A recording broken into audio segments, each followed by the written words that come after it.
Hey guys, tonight we journey through the vast expanse of the Star Wars galaxy, exploring the entire Canon timeline that spans over 25,000 years of cosmic history. From the ancient dawn of the Jedi Order to the final echoes of the Skywalker legacy and beyond, we will uncover forgotten secrets, witness legendary battles, and explore the hidden connections that bind this epic saga together across the stars.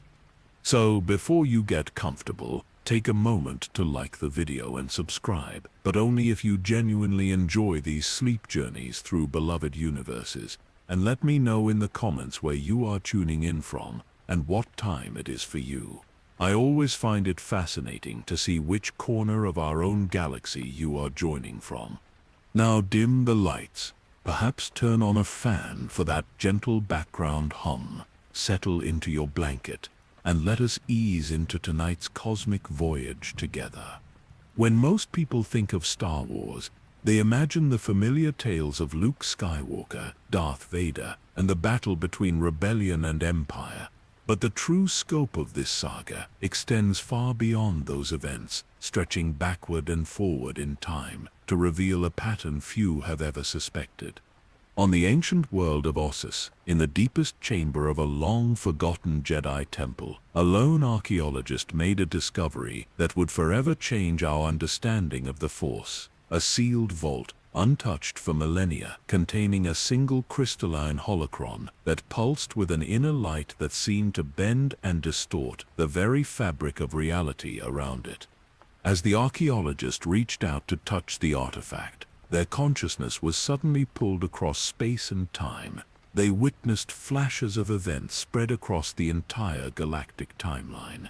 The first Force wielders on Tython, learning to harness cosmic energy. The ancient Sith performing forbidden rituals on Korriban. The rise and fall of countless republics and empires. The birth of a boy on Tatooine who would bring balance. And something else. Something moving beneath the surface of all these events, guiding them, shaping them. A presence that had always been there, watching from between the stars. The vision abruptly ended as the holocron grew cold and dark, leaving only a warning written in an ancient script never before documented. Beware the eternal hunger that feeds on conflict. It has shaped all things. It will consume all things. And it is awakening once more.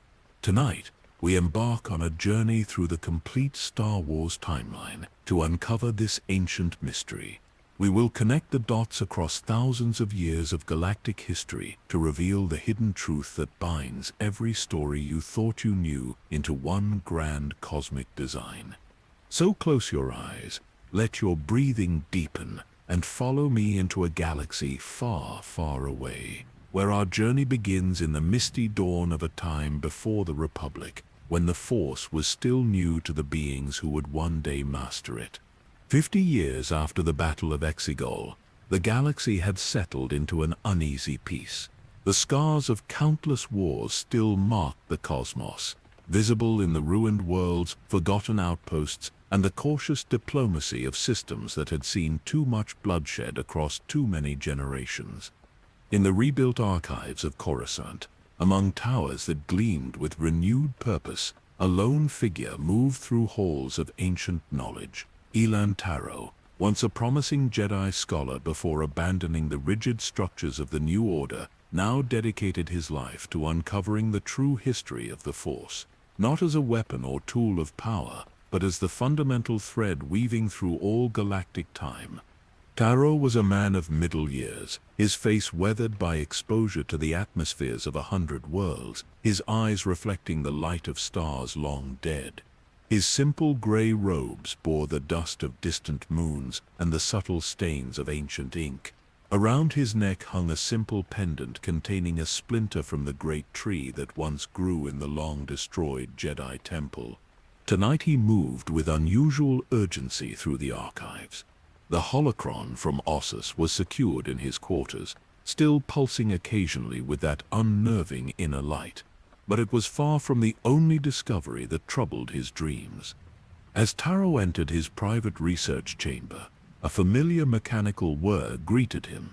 CT-47, an ancient protocol droid he had salvaged from an Imperial storage facility, activated its photoreceptors and straightened its tarnished frame. Master Taro, I have completed the translations you requested, the droid said, its vocabulator carrying the slight accent of its original Imperial programming. The results are most concerning. Show me, Taro commanded softly, settling into his chair as holographic projections filled the room with star charts and fragments of text in languages not spoken for millennia. The patterns you identified appear in texts spanning 20,000 years of galactic history, the droid continued. References to a hunger between the stars, a presence feeding on conflict, appear in Rakatan inscriptions, Sith holocrons, Jedi prophecies, and even old Republic Senate records, though often obscured or redacted. Taro nodded slowly, a chill creeping along his spine, despite the controlled temperature of the archive and the star systems I marked. As CT-47 displayed the coordinates, another presence made itself known. A subtle shimmer in the corner of the room coalesced into a faint blue luminescence. The Force ghost that had been Taro's companion for months appeared, its features never quite resolving into recognizable form, shifting between what seemed to be multiple individuals across different eras. The pattern is unmistakable, the ghost whispered, its voice an unsettling chorus of tones. The worlds where the greatest conflicts in galactic history began form a perfect geometric pattern when mapped in four-dimensional space. This is not coincidence. Taro stood and paced the room, his fingers tracing the edge of star charts projected in the air. The holocron showed me fragments, but now I see the complete design. Someone or something has been orchestrating galactic conflicts for millennia. The question is why? The ghost drifted closer, its form growing more distinct as it approached. For a brief moment, Taro thought he recognized the features of a long-dead Jedi Master from the Clone Wars era before they shifted again. Not why, the ghost corrected. What could possibly gain from such persistent manipulation across such vast time spans? What feeds on the energy generated by war and suffering on a galactic scale? CT-47 interrupted, its mechanical voice cutting through the tension. Master Taro, I have discovered 3 keys mentioned repeatedly in the ancient texts. A physical key hidden in the ruins of the first Jedi Temple, a digital key buried in Imperial records on Scarif, and a key that exists only within the Force itself, accessible at the Virgins on Ash-2. Taro nodded grimly, his decision made. Then our path is clear. We must recover these keys and unlock the knowledge that has been hidden for so long. The entire galactic timeline is one vast puzzle, and we must solve it before whatever lurks between the stars completes its grand design. He turned to a viewport that revealed the glittering expanse of Coruscant, knowing that soon he would leave this world to travel to places far more ancient and dangerous.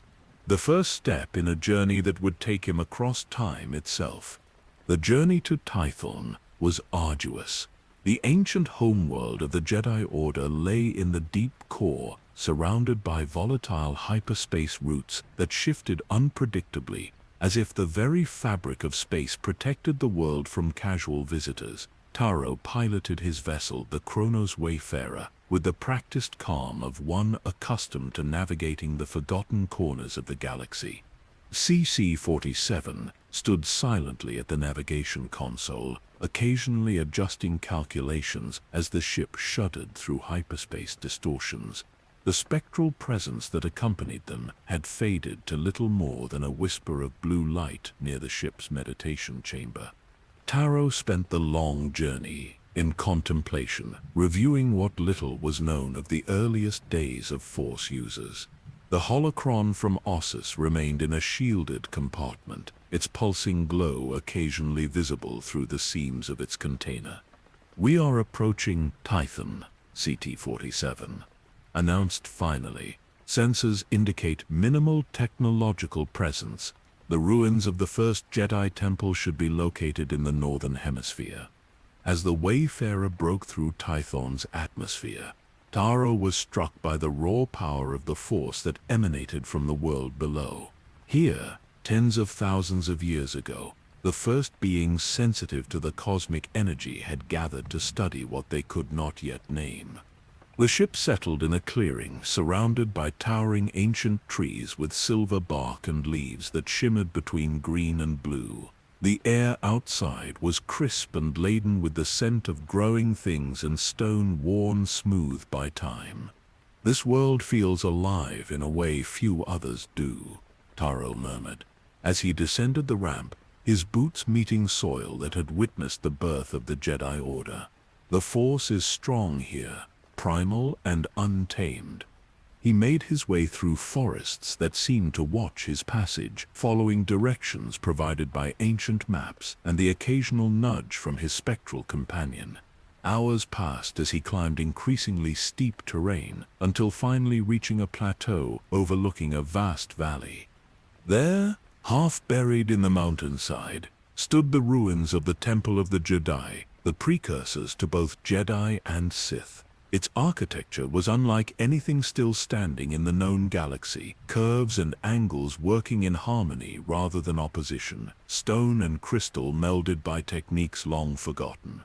The records speak of the first Force wielders discovering their connection to the cosmic energy here, Tara said, speaking both to CT-47 and the ghost that had grown more visible as they approached the temple. They built this place not as a fortress or school as later temples would be, but as a focal point to commune with what they called the Ashla and Bogan, the light and dark aspects of the Force. As Taro approached the temple entrance, ancient symbols carved into the archway began to glow with a soft inner light. He recognized them not from his studies, but from visions granted by the Asus holocron. "Balance," he translated, his fingers tracing the symbols. The earliest Force users understood what later generations would forget. The Force requires balance between light and dark, creation and destruction, life and death. Inside the temple, time seemed to move differently. Sunlight filtered through crystal apertures, casting rainbows across stone floors worn smooth by the passage of countless seekers over millennia. The central chamber opened to the sky above, where the double moons of Tython were becoming visible as day faded to dusk. Taro knelt in the center of this chamber, placing his palms flat against the stone. He closed his eyes and reached out with his senses, feeling the echoes of those who had come before. The Force responded, at first as gentle ripples across his consciousness, then with increasing intensity until he was immersed in visions of the past. He witnessed the Celestials, beings of nearly incomprehensible power, manipulating entire star systems, creating hyperspace lanes that would stand for eons. He saw the rise of the Rakata Infinite Empire, beings who twisted the Force to power technologies that enslaved countless worlds. Then came the Force Wars on Tython itself, when the first schism occurred between those who followed the light and those who embraced darkness. The aftermath of that conflict scattered Force sensitives across the galaxy, many eventually finding their way to worlds like Asus and Arch, to where new orders would be established. When the visions cleared, Taro found himself in a previously hidden chamber beneath the main temple. A soft blue glow emanated from his spectral companion, illuminating walls covered in a mural depicting beings of pure energy, moving among the stars, shaping worlds, guiding the development of countless species. "The Ones," the ghost whispered, its voice stronger here at the birthplace of Force study, representations of the Force itself, given form and consciousness, the Father, the Daughter, the Son, balance, light and dark. Taro moved deeper into the chamber until he reached a small altar. Upon it sat a simple metal cube, its surface etched with the same symbols that adorned the temple entrance, the first key. As his fingers closed around the cube, he felt a presence brush against his mind, ancient, patient, and vast beyond comprehension. For a moment he saw the galaxy as this entity did, a complex living system where conflict and peace, creation and destruction all served a greater pattern. "It knows we are looking," Taro whispered, a cold certainty settling in his chest. "Whatever has been manipulating galactic history is aware of our search." The spectral presence moved closer, its form momentarily resolving into the image of a Jedi Master Taro recognized from historical records of the High Republic era. "It has always known," the ghost replied. "It has guided and misdirected seekers for millennia. The Celestials glimpsed it and fled beyond the galaxy. The Rakata sought to harness it and were consumed by their own darkness. The ancient Sith worshipped aspects of it as gods." Taro secured the key in a pouch at his belt, his mind racing with implications.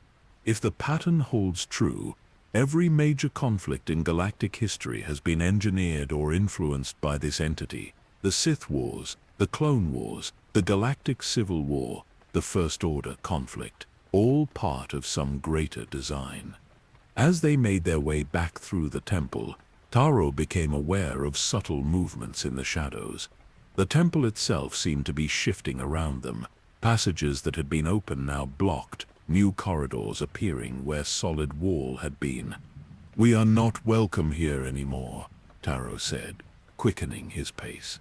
"The temple is responding to the removal of the key." They had nearly reached the entrance when the floor beneath them gave way. Taro barely managed to leap to solid ground, pulling CT-47 with him using the Force. Behind them, the passage collapsed entirely. "This entity does not wish its secrets revealed," the droid observed. "Logical, given the effort it has expended to remain hidden for so long."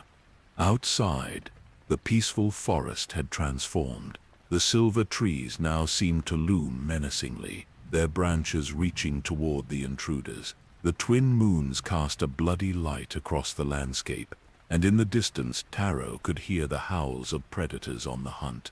"The planet itself is responding to the disturbance in the Force," Taro said, as they hurried toward the ship. "Tython was always sensitive to imbalance. Our actions have awakened something." They had nearly reached the Wayfarer when the ground before them erupted. A massive creature, something like a worm with crystalline scales, burst from beneath the soil. Its eyes glowed with the same pulsing light as the Orsus holocron, and Taro knew immediately that this was no natural beast. "A guardian," he whispered, igniting his lightsaber. The bronze blade illuminated the clearing with warm light that seemed to aggravate the creature further. What followed was a desperate battle as Taro used every skill he had developed over decades of study.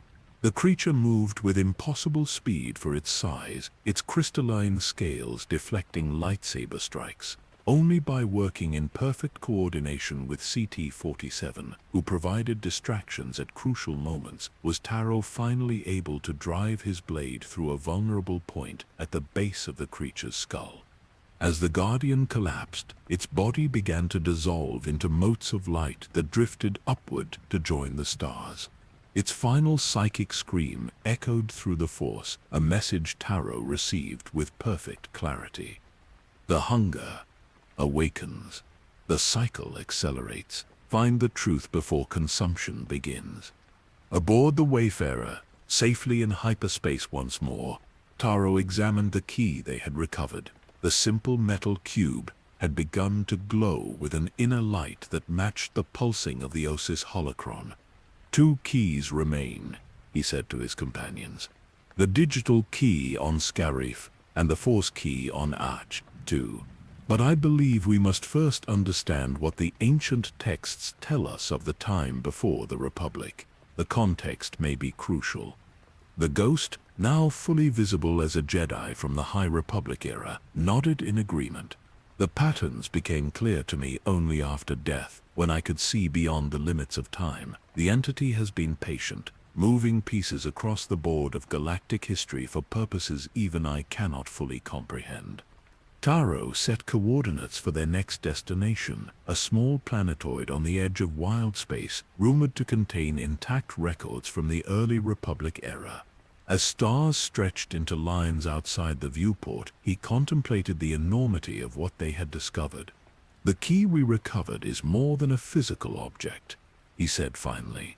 "It is a fragment of knowledge, a piece of understanding about the true nature of the force that was deliberately hidden. The cube itself is merely a vessel."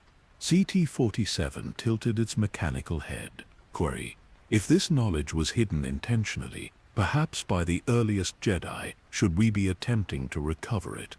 Taro considered this as he turned the cube in his hands. Knowledge itself is neither light nor dark. It is the use to which it is put that determines its nature. Whatever this entity is, it has manipulated galactic events from the shadows for too long. Beings across countless worlds have suffered in conflicts engineered to serve its purposes. They deserve the truth. The ghost flickered, its form shifting momentarily to that of a much older Jedi Master, one Taro recognized from histories of the Clone Wars. Truth can be a burden as well as a liberation. Are you prepared to bear it, whatever we may discover? Taro placed the cube alongside the Ossus holocron in its shielded compartment. Both objects pulsed in synchronized rhythm now, as if communicating in some ancient language of light. "I must be," he answered simply. "The hunger between the stars is awakening. If we do not understand it, we cannot hope to stop whatever comes next." Through the viewport, the swirling vortex of hyperspace seemed to watch them with patient, ancient eyes. The planetoid Remulus hung in space like a forgotten relic, its surface scarred by ancient mining operations and orbital bombardments dating back to the earliest days of interstellar conflict. According to records few scholars ever accessed, Remulus had once housed a repository of knowledge from the early Republic era, preserved in vaults deep beneath its barren surface. Taro guided the wayfarer into a narrow canyon that sensors indicated led to a sealed entrance. The ship settled gently on the dusty surface, systems powering down to minimal operations. Atmospheric conditions are within acceptable parameters, CT-47 reported. However, the temperature cycle on this world is extreme. We have approximately 12 standard hours before the surface becomes inhospitable. Taro nodded, securing the cube from Tython in a pouch at his belt, while leaving the Ossus holocron safely aboard. More than enough time. The entrance should be just ahead. The repository entrance was concealed beneath layers of rock deliberately arranged to appear as natural formations. Only Taro's force sensitivity allowed him to detect the subtle energy signatures that marked the hidden doorway. With careful application of his lightsaber and telekinetic abilities, he carved a path into the ancient vault. Cool, stale air greeted them as they descended into the repository. Light panels, dormant for millennia, flickered reluctantly to life as they detected movement, illuminating a vast chamber filled with data storage devices, physical manuscripts, and artifacts from the dawn of the Republic. This facility appears to have been established approximately 25,000 years ago, CT-47 observed, examining inscriptions near the entrance, during the formal establishment of Coruscant as the galactic center. The spectral companion that accompanied them grew more distinct within the repository, its form now clearly that of a Jedi historian. Taro recognized from records of the High Republic era, nearly 300 years before the Clone Wars. "I visited this place during my physical lifetime," the ghost said, drifting toward a particular section of the archive. Though many of these records were already heavily redacted, even then, the early Republic went to great lengths to control information about certain aspects of galactic history. Taro followed, noting how the temperature seemed to drop further as they moved deeper into the facility. His breath formed small clouds before his face, despite the environmental systems that had activated upon their arrival. There, the ghost indicated, pointing toward a sealed vault door at the far end of the main chamber. Records concerning the founding of the Jedi Order, and its relationship to the early Republic Senate. The vault required both mechanical and force manipulation to open, suggesting its contents were considered highly sensitive, even in an already secured facility. As the heavy door swung open, Taro was surprised to find a single data terminal and a small pedestaled hologram projector within. "Curious," he murmured, approaching the terminal. "So much security for so little content." The terminal activated at his touch, ancient systems humming to life. Immediately, a holographic figure appeared above the projector, a robed human with the distinctive attire of the early Jedi Order. "If you have accessed this record, you have demonstrated both the technical knowledge and force sensitivity required," the figure said, its voice crackling with age. "What follows is an account deliberately removed from all public and most restricted histories of the Republic. I am Jedi Master Taria Damzin, First Watcher of Patterns." Taro exchanged glances with his companions as the recording continued. The Republic was not formed merely as a political alliance between star systems seeking mutual benefit. Its true purpose, known only to the founding members of the Jedi Council and select Senate leaders, was to create a bulwark against the hunger that dwells between stars. The hologram shifted, showing star maps and incident reports spanning centuries. The entity first made itself known during the earliest hyperspace explorations. Entire expeditionary fleets would vanish, only to be discovered later, crews driven to madness and violence against one another. Planetary civilizations that had thrived for millennia would suddenly collapse into war and self-destruction after making their first contacts with the wider galaxy. Taria's expression grew grave. "Our investigations revealed a pattern. Something was feeding on the psychic energy generated by conflict and suffering on a massive scale. Not simply experiencing or observing it, but consuming it, growing stronger with each civilization that tore itself apart." The hologram displayed a geometric pattern formed by connecting worlds that had experienced catastrophic societal collapse. The pattern of consumption was mathematically precise, following laws we could predict but not prevent. The early Jedi Order realized that smaller, controlled conflicts might satiate this hunger while preventing the entity from growing powerful enough to directly influence multiple sectors simultaneously. Taro felt a chill that had nothing to do with the repository's temperature. They deliberately engineered conflicts to feed it in controlled amounts, he whispered. Taria's hologram seemed to look directly at him across the millennia. It was a terrible choice, one that fragmented the original order. Those who could not accept this approach left to establish temples on distant worlds like Ashtar, seeking another solution. Those who remained formed the Jedi Order that would serve the Republic, containing threats and managing the inevitable conflicts to minimize suffering while satisfying the hunger. The recording continued, detailing how this approach worked for several thousand years, until the emergence of the Sith, who had somehow discovered the entity and sought to communicate with it directly. The Sith believed they could bargain with the hunger, offering it greater feasts in exchange for power. This began the cycle of escalation that continues to this day. Each Sith war feeds the entity more than our controlled approach ever did, making it stronger, more capable of direct influence. The hologram changed again, showing a strange crystalline structure floating in what appeared to be deep space.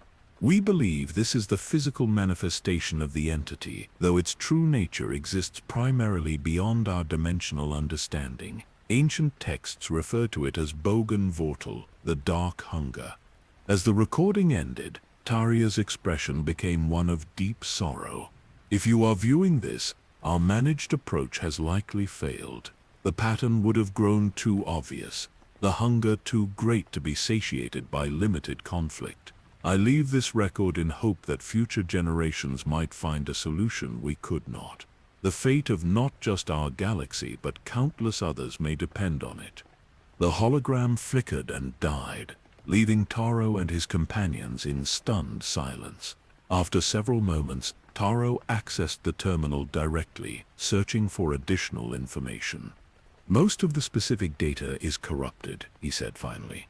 But there are coordinates here, leading to locations across the galaxy, where the earliest Jedi researchers documented manifestations of the entity. CT-47 connected to the terminal, downloading what information remained intact. I am detecting a secondary data source embedded within this system. It appears to be a heavily encrypted star chart predating the Republic itself. Taro's ghost companion drifted closer to the terminal, its spectral hand passing through the ancient technology. The first civilization's chart, it whispered, rumored to map the origins of space-faring species that preceded even the Rakata. As CT-47 worked to decrypt the chart, Taro explored the rest of the repository. Among physical manuscripts and artifacts, he discovered records describing the formation of the first Jedi temple on Coruscant and the creation of the Jedi Code. One text particularly caught his attention, a treatise on the nature of the Force written in a language so ancient that only fragments could be translated by his datapad.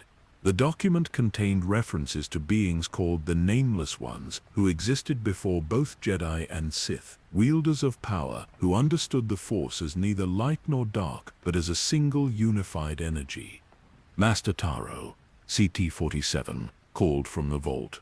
I have successfully decrypted the star chart. However, it appears to be triggering a security protocol within the repository. Taro hurried back to the vault as warning lights began to flash throughout the facility. Ancient but still functional defense systems were activating, responding to the access of restricted information.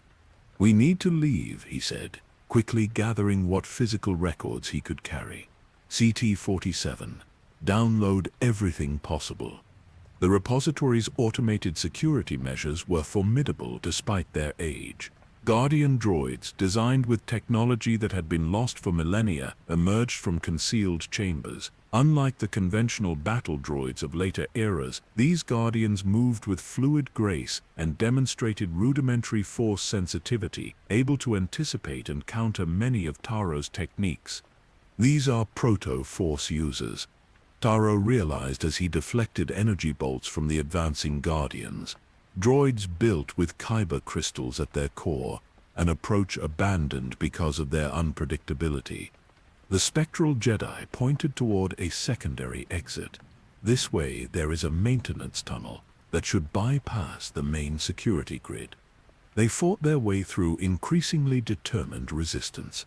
Taro was forced to employ his full range of abilities, skills developed over decades of study rather than through traditional Jedi training. He moved between forms and techniques as needed, his bronze lightsaber a blur of warm light against the cold precision of the Guardian droids. The chart is complete, CT-47 announced as they reached the maintenance tunnel. But I am detecting unusual energy patterns within the data itself. The information appears to be reacting to being accessed. Living data, Taro said, deflecting a final barrage of energy bolts before sealing the tunnel entrance behind them. The ancients developed methods to imbue information with a form of consciousness, allowing it to protect itself or seek out specific recipients. They emerged onto the planetoid's surface nearly a kilometer from where they had left the Wayfarer. The twin suns of the system were setting, casting long shadows across the barren landscape and signaling the approach of the deadly temperature drop CT-47 had warned about. As they hurried toward the ship, Taro noticed something disturbing. The ground beneath their feet was vibrating in a rhythmic pattern, like the heartbeat of some massive creature. The planet is responding to the data breach, the ghost observed, its form growing fainter as energy seemed to be drawn from it by their surroundings. Remulus itself was constructed as a containment system. The entire planetoid is artificial, built around a natural kyber crystal formation. The vibrations intensified, cracks appearing in the surface around them. From these fissures, a soft blue glow emerged, pulsing in counter-rhythm to the beats shaking the ground. Run, Taro commanded, sensing imminent danger. They sprinted toward the Wayfarer as entire sections of the planetoid's surface began to collapse, revealing a crystalline substructure beneath the artificial crust. They reached the ship just as the canyon walls around it began to shift, threatening to entomb the vessel. Taro fired up the engines, while CT-47 calculated an escape vector. The Wayfarer lifted off, maneuvering through increasingly narrow passages as the planetoid continued its transformation. Breaking atmosphere, Taro pushed the ship to its limit, putting as much distance as possible between them and Remulus. Through the rear viewport, they witnessed an astonishing sight. The entire planetoid was shedding its rocky exterior, revealing a massive crystalline structure beneath, geometrically perfect and pulsing with energy visible even from space. It was never a repository, Taro realized.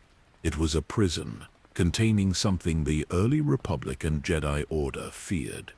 The spectral Jedi nodded, its form stabilizing now that they were away from the planetoid's influence. Not just information, but awareness, a fragment of the hunger itself, studied and contained. As they watched, the crystalline structure that had been Remulus began to emit a signal, a focused beam of energy directed toward the galactic core. "It is calling to the rest of itself," CT-47 observed. "The fragment seeks reunification with the whole." Taro set coordinates for their next destination, grim determination settling over him. "We need to move quickly. The second key awaits on Scarif, but I fear our actions have accelerated a process long in motion. The hunger knows we seek understanding. It will not make our task easier." As the Wayfarer jumped to hyperspace, Taro reviewed the information they had gathered. The decrypted star chart revealed something the earliest galactic civilizations had discovered to their horror. The pattern of worlds affected by the hunger formed a vast, complex symbol when viewed in four-dimensional space-time, a pattern that was slowly but surely moving toward the galactic core. "Not random feeding," Taro murmured. "Deliberate cultivation. The hunger has been farming the galaxy for millennia, encouraging the development of civilizations only to harvest the energy of their conflicts when they reach their peak." The ghost of the Jedi historian rested a spectral hand on Taro's shoulder, a touch felt through the Force rather than physically. "The greatest conflicts still lie ahead of us in our journey through the timeline. The old Republic era saw suffering on a scale difficult to comprehend." Taro nodded, watching the swirling patterns of hyperspace with new understanding. What had once seemed random chaos now appeared to him as deliberate currents, energy flowing in patterns dictated by laws beyond conventional understanding. "To Scarif," he said quietly, "where the second key awaits, and with it perhaps the means to break a cycle older than the Republic itself."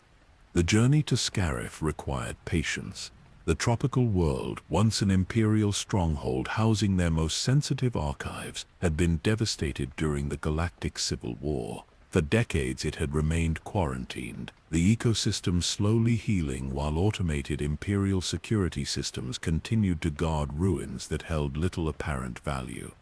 Taro used the journey time to study the information they had gathered about the Old Republic era, the period spanning roughly 5,000 to 1,000 years before the rise of the Empire. It was an age of both tremendous achievement and catastrophic conflict, when the Jedi Order and Republic had reached their greatest extent only to face existential threats from the Sith Empire and other forces. "The pattern becomes clearer when viewed across millennia," Taro said, displaying holographic timelines in the Wayfarer's main cabin. Each major galactic conflict followed a specific mathematical progression in terms of its scale, duration, and aftermath. CT-47 analyzed the data, adding computational models that projected patterns forward and backward in time. The progression suggests deliberate calibration. Each conflict generated precisely the amount of energy needed to strengthen the entity without risking full awakening. The ghost Jedi historian, who had introduced himself as Master Ronin Voss, watched the projections with growing concern. "During my lifetime, I specialized in studying the Sith Wars. I always sensed some underlying connection between seemingly disparate conflicts, but never imagined a single entity orchestrating events across such vast timescales. Their arrival at Scarif was met with no resistance from the automated defense systems. Indeed, the orbital platforms that should have challenged any approaching vessel were dormant or missing entirely. The planet's surface, once a paradise of tropical beaches and clear waters, had largely recovered from the devastation of the Death Star's partial firing, though a permanent scar remained visible from orbit where energy from the superlaser had boiled away oceans and scoured landmasses. "Something is wrong," Taro said, as they entered atmosphere unchallenged. Imperial security protocols would never simply expire without replacement. They landed near what sensors indicated was the remains of the Citadel Tower, the fortress that had once housed the Empire's most classified information. The structure was largely collapsed, partially submerged in the newly reformed coastline, but portions remained intact beneath the waterline. Equipping himself with underwater gear, Taro left CT-47 aboard the ship while Master Voss' spirit accompanied him. The Ghost required no physical protection, moving through water as easily as air. The underwater portions of the Citadel had become an artificial reef, teeming with marine life that had reclaimed the Imperial architecture. Following the pull of the Force and the guidance of Master Voss, Taro navigated through flooded corridors and data vaults, most stripped of anything valuable decades earlier. The remaining Imperial data archives should be deeper. Voss directed, leading Taro to a heavily reinforced door half buried in silt. This area contained information deemed too sensitive even for most high-ranking Imperial officers.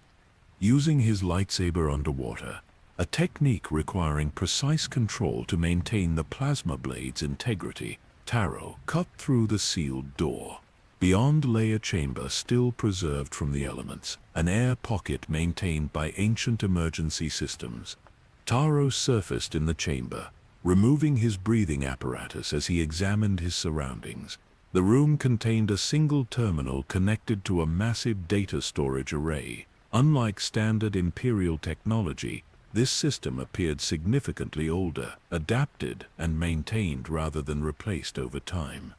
This predates the Empire, Taro realized, examining the architecture of the data system. This is Old Republic technology, possibly even dating back to the Sith Wars era. Master Voss drifted toward the terminal, his spectral form casting subtle blue light across the ancient machinery. The Empire inherited more than military might from its predecessors. Knowledge flowed across the ages, carefully preserved by those who understood its true value. Activating the terminal proved challenging, as power systems had degraded over decades of neglect. Taro was forced to channel Force energy directly into the ancient circuitry, a delicate process that risked destroying the very data they sought. The screen flickered to life, displaying information in an archaic dialect of Basic that had fallen out of common usage millennia ago. Fortunately, Taro's years of studying ancient texts allowed him to decipher the content. "This is an archive of the Sith Empire," he said with growing excitement. "Tactical data, strategic assessments, and philosophical treatises dating back to the Great Hyperspace War and beyond." As Taro navigated through the ancient database, he discovered records detailing the rise of the First Sith Empire, its expansion across the galaxy, and the devastating wars that followed. What surprised him most was the clinical, almost scientific approach taken in assessing the conflicts. These are not the passionate declarations of Sith Lords consumed by dark side energies, Taro observed. These read like research notes, methodically documenting the effects of large-scale warfare on force currents throughout the galaxy. A particular file caught his attention, labeled simply "The Great Work in the Ancient Dialect." Within he found detailed analyses of how specific battles, genocides, and planetary destructions affected what the Sith termed the hunger between stars. "They knew," Taro whispered. The ancient Sith understood they were feeding something, but they believed they were strengthening the dark side itself, preparing for some final ascension that would grant them godlike powers. Deeper in the archive, Taro discovered records of the Mandalorian Wars and the Jedi Civil War that followed. These conflicts, which had seen Jedi fighting Jedi and devastation on a scale rarely matched since, were documented with the same clinical precision. Notes in the margins spoke of unprecedented energy yields and accelerated consumption patterns. Most disturbing were the records concerning the new Sith Wars and the Army of Light. What history recorded as a noble last stand of Jedi against overwhelming Sith forces was revealed in these documents to be a carefully orchestrated culling of both orders designed to concentrate Force energy in specific nexus points. The Sith believed they were serving their own ambitions, Master Voss said, reading over Taro's shoulder. But they were being manipulated just as thoroughly as everyone else. Their quest for power made them perfect tools for the hunger. As Taro continued exploring the database, he found what they had come for. A heavily encrypted file contained specifications for a device the Sith had created to communicate with what they believed was the essence of the dark side itself. The device required a specific type of crystal found only in the depths of specific worlds where dark side energy naturally concentrated. This must be the second key, Taro said, downloading the specifications to a data crystal he carried. Not a physical object like the cube from Tython, but information on how to build a device to communicate directly with the entity. Just as the download completed, the terminal flickered, and a new image appeared on screen, a symbol Taro recognized from ancient Sith texts, representing their concept of power through sacrifice. But the image was moving, pulsing with a rhythm that matched exactly the pulsing of the Ossus holocron and the Tython cube. "It knows we are here," Master Voss warned, his spectral form fluctuating. "We must leave immediately." The chamber shuddered as ancient security systems activated. Water began pouring in through cracks in the walls, and the terminal itself started emitting an alarm in a long dead language. Taro replaced his breathing apparatus and plunged back into the flooded corridors, now navigating through water churning with activated security measures. Ancient battle droids designed to function in aquatic environments, activated from niches in the walls, their weapons still operational despite centuries underwater. The journey back to the surface became a desperate fight, as Taro used the Force to propel himself through the water while deflecting attacks from multiple directions. Master Voss provided guidance, his spectral form moving ahead to warn of dangers and indicate the quickest route to safety. They emerged from the submerged ruins to find the weather had changed dramatically. What had been a clear, calm day was now a raging storm, with winds whipping the sea into towering waves and lightning striking with unnatural frequency around the remains of the Citadel Tower. The planet itself responds to the breach. Master Voss shouted over the howling wind, his ghostly voice somehow carrying through the storm. The hunger has influence over the physical world beyond what we imagined. Taro fought his way back to the Wayfarer, each step a battle against winds that seemed determined to push him back toward the sea. CT-47 had already prepared the ship for emergency departure, engines warming despite the dangerous conditions. As Taro stumbled up the boarding ramp, a particularly massive wave crashed against the shore, threatening to drag the ship into the churning waters. Only Taro's desperate application of the Force, anchoring the vessel to more solid ground inland, prevented them from being swept away. The Wayfarer lifted off under CT-47 Sev piloting, thrusters straining against the gale force winds. Lightning struck the ship multiple times during ascent, systems flickering but holding thanks to the droid's rapid rerouting of power. Breaking atmosphere brought no immediate relief as space itself seemed to warp around them. Stars twisted in spiraling patterns, and the hyperspace calculations CT-47 attempted repeatedly failed to produce stable routes. The hunger does not want us to leave with this knowledge, Taro realized, connecting himself directly to the ship's navigation systems through the Force. With CT-47 sever calculations and his own force sensitivity working in concert, they finally established a tenuous hyperspace route away from Scarif. As the stars stretched into lines around them, Taro examined the data they had recovered.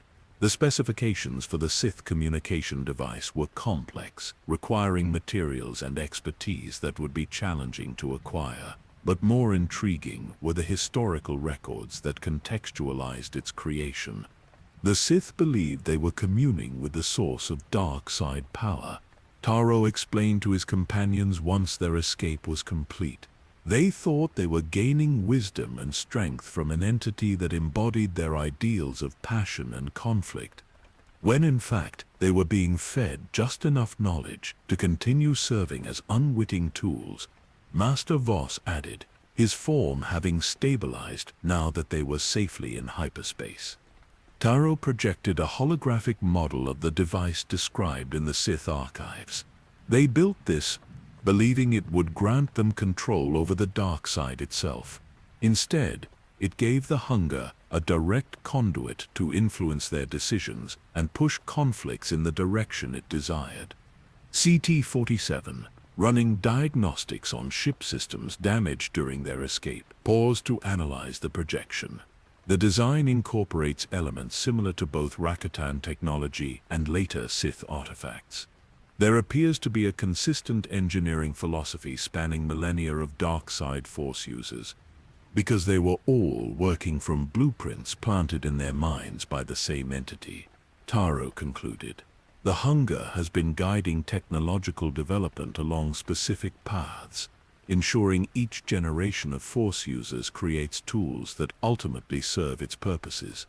Studying the Old Republic era conflicts with this new understanding, Taro began to see how perfectly each war had been calibrated.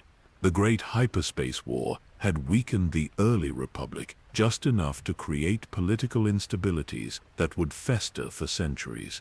The Mandalorian Wars had specifically targeted worlds with strong Force connections. The Jedi Civil War had not only decimated the Jedi Order, but had poisoned numerous Force nexuses with dark side energy.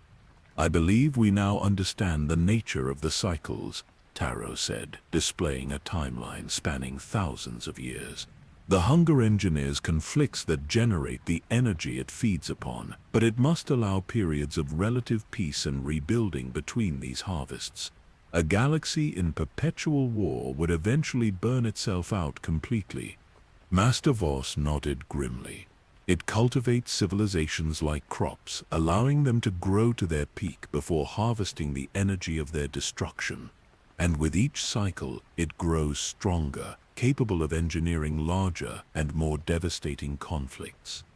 The data showed a clear progression from the relatively contained conflicts of the early Republic to the galaxy-spanning devastation of the Sith Wars. Each cycle produced exponentially more energy for the hunger to consume. If the pattern holds, CT-47 calculated, the conflicts of the modern era, the Clone Wars, the Galactic Civil War, and the First Order conflict should represent the largest harvests yet. Taro sat back, troubled by a growing suspicion. We have been assuming the hunger is a mindless force, consuming without purpose beyond sustenance. But this level of patience and planning suggests intelligence, perhaps even a form of consciousness. Intelligence does not require benevolence, Master Voss reminded him. Some of the most brilliant minds in galactic history have also been the most destructive. As the Wayfarer continued through hyperspace toward their next destination, Taro contemplated what they had learned. The Sith had not created the dark side or the cycles of conflict that plagued the galaxy. They had been pawns in a game far older and larger than they could comprehend, believing themselves masters while serving as tools. Our next stop must be Korriban, Taro decided. The ancient Sith homeworld may hold more direct evidence of how the hunger influenced the development of dark side philosophies. What Taro did not share with his companions was a growing sense that they were being allowed to gather this information. The hunger, or whatever consciousness guided it, seemed to be revealing itself incrementally, perhaps testing them or leading them towards some conclusion it had predetermined. The easy assumption that the Sith were responsible for the galaxy's suffering was being revealed as the first false conclusion in what Taro suspected would be a series of revelations, each peeling back another layer of a mystery spanning the entirety of galactic history. Korriban hung in space like a wound in the fabric of reality, its red deserts and jagged mountains radiating darkness even after thousands of years of abandonment. Once the homeworld of the Sith species, and later the sacred center of their empire, Korriban had witnessed atrocities beyond counting, each feeding the hunger that Taro now sought to understand. Approaching the Valley of the Dark Lords, CT-47 announced as the Wayfarer descended through Korriban's thin atmosphere. Sensors detect numerous energy signatures consistent with dark side force nexuses. Taro felt the planet's pull immediately, a persistent whisper at the edges of his consciousness offering power, knowledge, revenge against ancient slights he had never actually suffered. This was the nature of Korriban, to find the deepest desires and fears within a visitor and amplify them to overwhelming proportions. "The planet remembers you," Taro said to Master Voss, noting how the spectral Jedi's form seemed more substantial here, though tinged with red rather than the usual blue. "I came here once during my physical lifetime," Voss admitted. During the High Republic era, the Jedi Council sent researchers to study why dark side energies persisted so strongly on worlds like this, long after the Sith were believed extinct. The Wayfarer landed near the entrance to the valley, where massive statues of ancient Sith Lords stood sentinel, despite millennia of erosion. The air was thin and cold, carrying the metallic scent of minerals unique to this world, many used in Sith alchemy and rituals. "I recommend extreme caution," CT-47 said as Taro prepared to disembark. Historical records indicate numerous defense systems and traps throughout the tombs, many triggered by force sensitivity. Taro nodded, securing both the Tython cube and the data crystal from Scarif. "Stay with the ship. Master Voss and I will explore the tomb of Naga Sado. According to the Sith archives, it contains a chamber where the ancient Sith attempted to communicate directly with what they believed was the source of dark side power." The Valley of the Dark Lords stretched before them, a canyon lined with massive tombs carved into the red stone. Each served as both monument and temple to Sith Lords, whose names still evoked dread millennia after their deaths. Ajunta Pal, Chulak, Horde, Marka Ragnos, and dozens of others whose identities had been lost to time. As they walked deeper into the valley, Taro noted disturbing patterns in the tomb placements. They form the same geometric configuration we saw in the star charts, showing worlds affected by the hunger, he observed. Even in death, the Sith Lords served its design. The tomb of Naga Sado stood at the far end of the valley, its entrance larger and more elaborately carved than the others. Ancient Sith symbols covered the facade, telling the story of Sado's rise to power and his role in instigating the great hyperspace war that had nearly destroyed the Old Republic. Sado was among the first to attempt direct communication with the hunger, Master Voss explained, as they approached the tomb entrance. He believed it was a godlike manifestation of the dark side itself, capable of granting unlimited power to those it deemed worthy. The tomb interior was a maze of chambers, each dedicated to different aspects of Sith philosophy and history. Unlike the other tombs in the valley, which had been repeatedly plundered over millennia, Sado's final resting place remained largely intact, protected by traps and dark side energies that had deterred or killed most who sought its secrets. Taro moved carefully, using the Force to detect hidden mechanisms and pressure plates designed to trigger ancient but still lethal defenses. The walls were covered in murals depicting Sado's conquests and rituals, but with their new understanding, Taro and Voss could see the subtle influence of the hunger in every scene. He thought he was documenting his own glory, Taro said, examining a particularly detailed mural showing Sado performing a ritual over a pyramidal holocron. Instead, he was recording how thoroughly he was being manipulated. Deep within the tomb, they found what they sought. A circular chamber with a domed ceiling, mapped with stars in configurations not seen for millennia. In the center stood an altar of black stone, upon which rested a device matching the specifications they had discovered in the Scarif archives. The Sith communication array, Taro breathed, approaching the altar cautiously. After all this time, still intact. The device was surprisingly small given its reputed power, a crystalline structure resembling a miniature version of what they had seen emerging from Remulus. Geometric patterns within its translucent body shifted slowly, suggesting it remained active despite the passing of ages. Sado and his followers used this to speak directly with the hunger, Master Voss explained, his spectral form drawn to the device as if by magnetic attraction. The knowledge they gained led directly to the Great Hyperspace War and the first major Sith offensive against the Republic. As Taro studied the device, he noted how perfectly it aligned with both the cube from Tython and the data crystal from Scarif. Each represented a piece of a larger system, designed to interface with the hunger across different spectrums of existence. The Jedi of the early Republic tried to contain the hunger by controlling knowledge of its existence, Taro said, carefully lifting the device from its altar. The Sith sought to communicate with it directly, believing it would grant them power. Both approaches failed. The moment the device left the altar, the tomb shuddered. Dust and small stones fell from the ceiling as ancient security measures activated. Unlike the technological traps they had avoided earlier, these defenses were purely force-based, darkness coalescing into phantasmal forms that lunged toward the intruders. Sado bound part of his consciousness to the device. Master Voss warned as the shadowy apparitions took more definite shape, "We will not relinquish it willingly." What followed was unlike any battle Taro had ever fought. The phantoms could not be struck with a lightsaber or moved with telekinesis.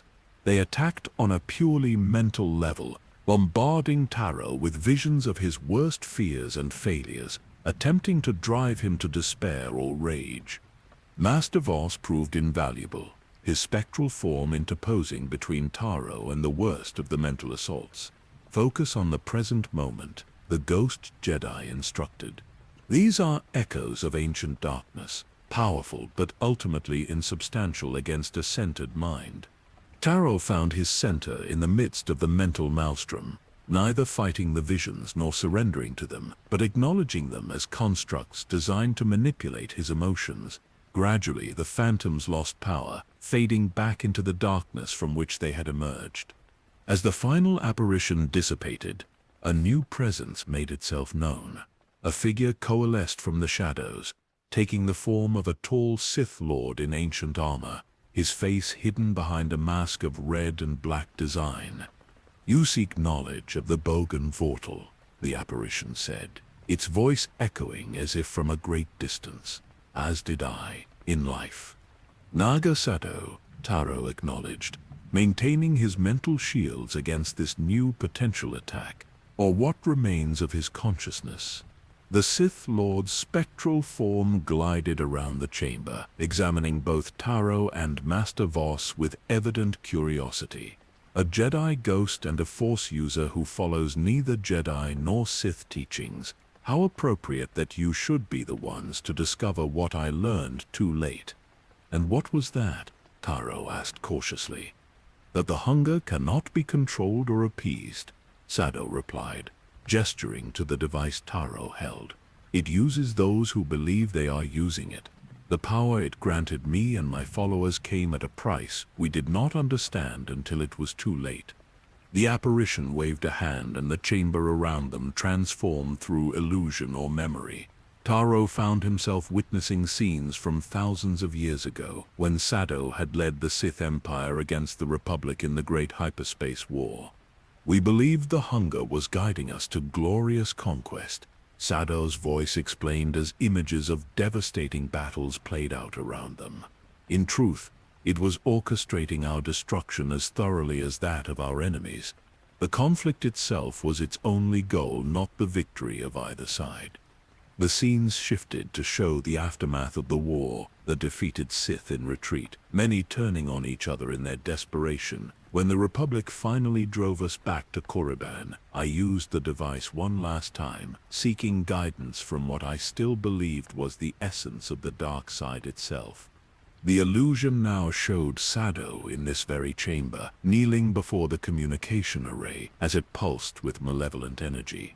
What it showed me then was the truth. Not just my own manipulation, but the grand design spanning millennia. The hunger had guided the development of both Jedi and Sith from the very beginning, creating a perfect dynamic of conflict that would feed it indefinitely. The illusions faded, returning the chamber to its actual state. Sado's apparition seemed diminished, as if the effort of creating the visions had drained what little energy sustained his consciousness after thousands of years. I sealed myself in this tomb with the device, hoping to prevent others from making my mistake, the ancient Sith Lord concluded. But the hunger found new servants, new vessels for its influence. It always does. The Sith who came after you, Taro suggested. Exar Kun Raven, the Brotherhood of Darkness. And others you know nothing of, Sado confirmed. The hunger is patient beyond mortal comprehension. It plants seeds that may not bear fruit for thousands of years. Master Voss approached the fading apparition, Jedi and Sith studying each other across the millennia that separated their lives. You tried to warn others of your discovery. I did, Sado acknowledged. I encoded warnings in artifacts and holocrons, but those who found them inevitably interpreted my messages as tests or challenges to be overcome. The hunger makes sure its tools remain ignorant of their true purpose until they have served it fully. Taro considered this information carefully, comparing it with what they had learned on Tython and Scarif. The Jedi of the early Republic knew about the hunger, but chose containment. The Sith discovered it independently and tried to use it for their own ends. Both failed, because both misunderstood its fundamental nature, Sado said, his form growing increasingly transparent. It is not simply an entity that feeds on conflict. It is something far older and more fundamental to the structure of reality itself. Before Taro could ask further questions, the tomb shuddered violently. Unlike the earlier tremors, this felt like the entire planet was shifting beneath them. It knows what I have told you, Sado warned, his voice fading along with his form. Take the device and go. Seek the third key on Arc 2. Only with all three can you comprehend the true nature of what you face. The ancient Sith Lord's apparition dissipated completely as sections of the ceiling began to collapse. Taro secured the communication device and ran for the exit, navigating through chambers now filled with swirling dark side energies that seemed determined to prevent his escape. Outside, the Valley of the Dark Lords had transformed. The massive statues had shifted position, no longer standing sentinel, but reaching toward the sky, as if in supplication. The ground beneath Taro's feet pulsed with energy that matched precisely the rhythm of both the Tython cube and the communication device he carried. The entire planet is responding, Master Voss observed, as they raced toward the Wayfarer. Korriban itself is a nexus point in the hunger's design. They reached the ship to find CT-47 already preparing for emergency departure. Multiple seismic events detected across the planet, the droid reported. Massive energy surges emanating from all known tomb sites. Recommend immediate evacuation. As the Wayfarer lifted off, Taro witnessed an astonishing sight through the viewport. The Valley of the Dark Lords was changing configuration, the tombs shifting position as if moved by invisible hands. From orbit, he could see that they were forming a pattern identical to the one they had discovered in the star charts, a vast symbol visible only from space. It was here all along, Taro realized. Korriban itself is a communication node, designed to transmit energy to the hunger. The ancient Sith built their tombs according to specifications they believed came from the dark side itself, unknowingly creating a massive amplifier for the very entity that manipulated them. Safe in hyperspace once more, Taro examined the three pieces they had gathered. The cube from Tython, the data crystal from Scarif, and now the communication device from Korriban. Each pulsed with the same rhythm, three parts of a system designed to interface with the hunger. "We are beginning to understand the scope of what we face," Taro said to his companions. "This entity has influenced galactic history far more extensively than we first believed. The Jedi Order, the Sith Empire, the Republic itself all developed along paths it subtly guided. And yet, beings still exercised free will within the broader patterns it created." Master Voss noted, not all was predetermined. The hunger may influence events, but individuals still make choices that can alter the course of history. This observation gave Taro pause. Perhaps that is why it works through manipulation rather than direct control. It needs genuine conflict generated by beings acting of their own will, not puppets following a script. DCT-47, analyzing the communication device with sensors not affected by force energies, made an intriguing discovery. The device contains recordings of the transmissions it received. They appear to be mathematical in nature, possibly a form of computer code rather than conversational communication. This aligned with Taro's growing suspicion about the hunger's true nature. "We have been thinking of it as a sentient being with motivations similar to organic life forms. But what if it is something entirely different? A program or system operating according to parameters set long ago? The corruption spreading through the Republic over centuries, the emergence of the Trade Federation crisis, the discovery of Anakin Skywalker, the engineered Clone Wars, Order 66, the rise of the Empire, all unfolded with a precision that suggested careful orchestration over immense time spans. And according to the patterns they had identified, that design was approaching its culmination. Whatever the hunger had been preparing for throughout galactic history was drawing near, with each conflict increasing in intensity and frequency. "To Arch 2, Taro said, setting their course, "where the third key awaits, and with it, perhaps, the means to break a cycle older than the Republic itself." The journey to Arch required passing through regions of space controlled by remnants of the First Order. Taro used this time to study the Empire era more closely, particularly the shadow operations conducted under Palpatine's direct control. The data crystal from Scarif contained records that few historians had ever accessed, detailing Imperial expeditions to ancient sites across the galaxy.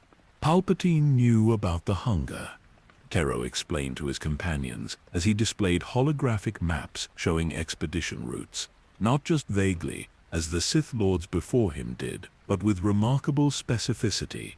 Master Voss studied the data with growing concern. "During my lifetime, the Jedi Order was aware that Palpatine had unusual interest in ancient artifacts and forgotten worlds, but we never connected these activities to a coherent purpose." CT-47, analyzing the expedition reports, identified a pattern. Emperor Palpatine prioritized locations with unusual concentrations of kyber crystals. Secondary priorities included sites with recorded temporal anomalies and places where ancient civilizations vanished without explanation. The kyber crystal connection was particularly significant. The massive quantities harvested for both Death Stars far exceeded what was needed for their superlasers. According to the classified records, Much of the excess had been diverted to secret facilities in the unknown regions. The Death Star was never just a weapon of terror and control, Taro realized. It was also a massive kyber processing facility, designed to alter the crystals at a fundamental level. More disturbing were records of Palpatine's contingency plan, triggered after his apparent death at Endor. Operation Cinder, publicly understood as simple vengeance against a galaxy that had rejected Imperial rule, appeared in these classified files as something far more calculated.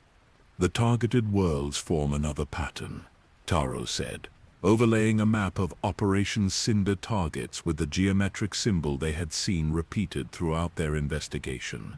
Each strike was positioned to create force disturbances that would ripple outward along specific vectors, converging in the unknown regions. A beacon, Master Voss suggested, or perhaps a signal of some kind, directed toward whatever Palpatine had discovered out there. The most illuminating documents concerned Imperial research on Jakku, the desert planet, seemingly of little strategic value, had been the site of extensive excavations and construction projects. Deep observatories had been built, their sensors aimed not at nearby systems, but at the void between galaxies. Palpatine believed something was coming, Taro said softly. Something from beyond our galaxy, drawn by the energy generated through millennia of engineered conflicts. As the Wayfarer approached Daishtu, Taro felt a growing certainty that they were assembling pieces of a puzzle far larger and more terrifying than he had initially imagined. The hunger was not simply a parasite feeding on galactic conflict. It was preparing for something, an event that Palpatine had discovered and sought to either prevent or control. Arch-2 emerged from hyperspace like a blue jewel, its surface largely covered by oceans with scattered island chains breaking the waters. This remote world had been the site of the first Jedi temple, founded by those who left Tython, seeking a different approach to understanding the Force. No automated defenses, CT-47, noted as they entered atmosphere. No technology of any kind detected on the surface. The Jedi who settled here deliberately abandoned much of the technological development of their era, Master Voss explained. They believed communion with the Force required separation from artificial constructs. They landed on the largest island, near the stone structures that had housed Jedi for thousands of years before the last of them, Luke Skywalker, had come seeking solitude and purpose. The structures were now in advanced states of decay, reclaimed by the elements and the curious native porgs that nested among the ruins. Unlike their previous destinations, Daishtu felt peaceful, its Force presence balanced and serene despite the ancient power that flowed through the island. Taro felt the tension of their journey easing as he walked along pathways worn smooth by generations of Jedi contemplatives. The third key is not a physical object, Master Voss said, as they approached the site of the ancient tree library, now a hollow filled with new growth. According to legends passed down through the Jedi Order, it is knowledge accessible only to those who have completed specific trials of understanding. The site where the ancient library tree had stood now hosted a small garden of plants that Taro recognized from various Force-sensitive worlds. Someone had carefully transplanted specimens from Dagobah, Ossus, and even Tython, creating a miniature ecosystem where the Force flowed with unusual clarity. Rey Skywalker, Taro murmured, recognizing the work of the last Jedi Master, who had trained a new generation before disappearing into the unknown regions decades ago. She restored this place after Luke passed into the Force. At the center of the garden stood a simple stone pedestal, with a shallow basin carved into its top. The basin was filled with clear water that somehow remained undisturbed despite the constant ocean winds. The Mirror Pool. Master Voss identified it, a focus point for Force visions similar to the cave on this island, but more controlled, more directed. Taro approached the pool cautiously.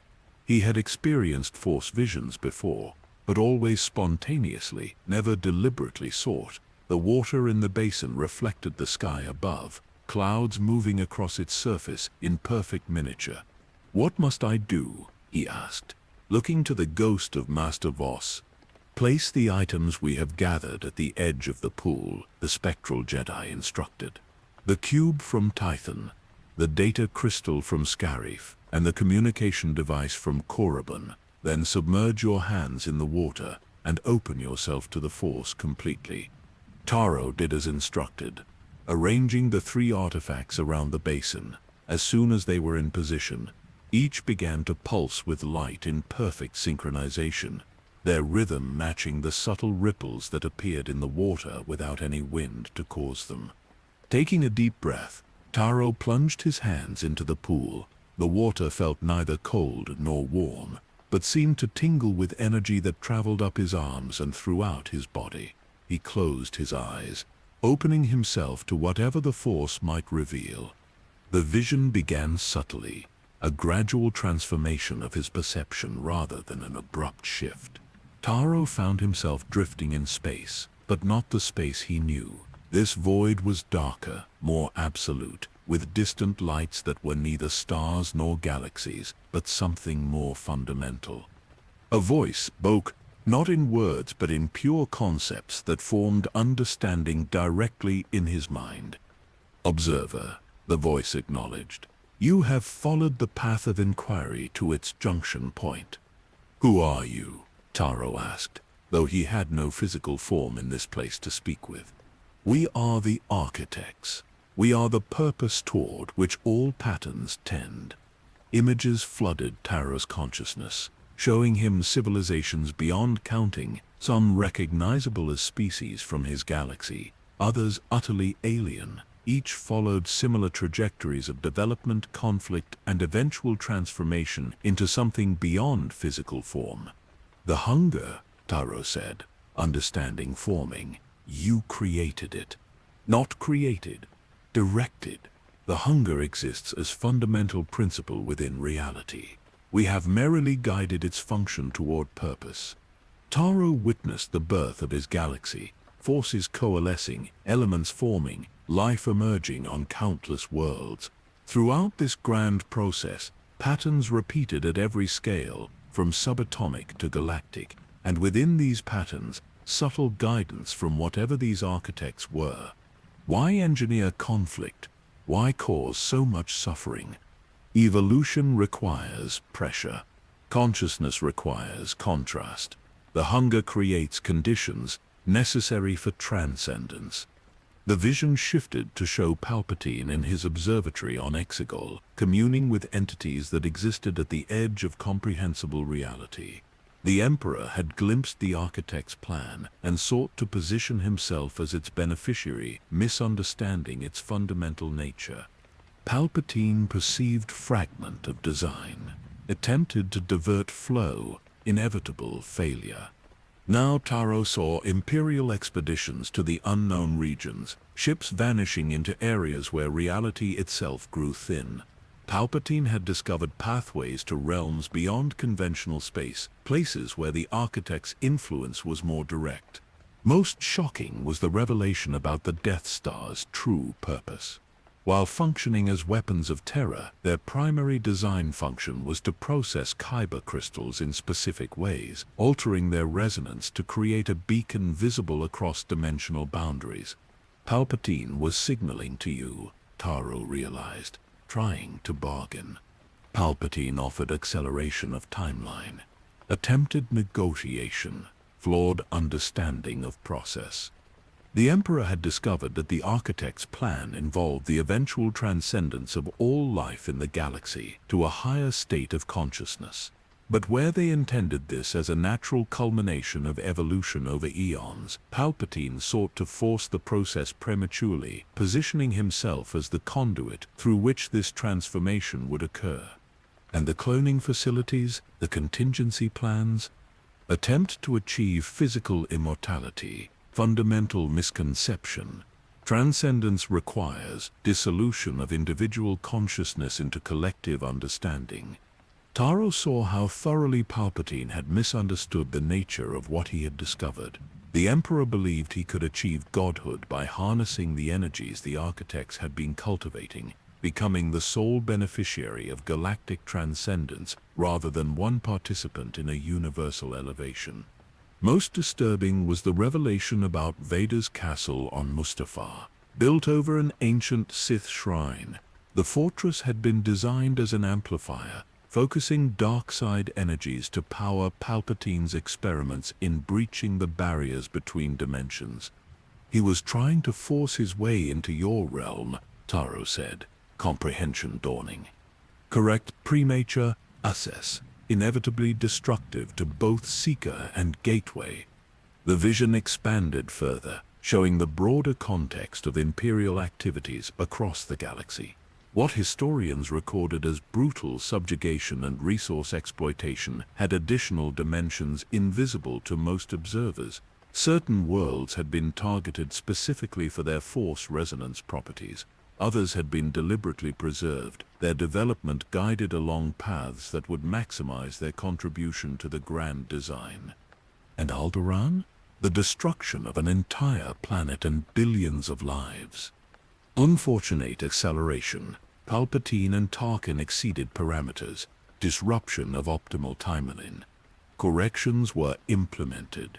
Taro understood then that even Palpatine's apparent freedom of action had been circumscribed within boundaries established by the architects. When the Emperor and his subordinates had exceeded those boundaries, the resulting disturbances in the Force had drawn the attention of individuals who would eventually contribute to the Empire's downfall.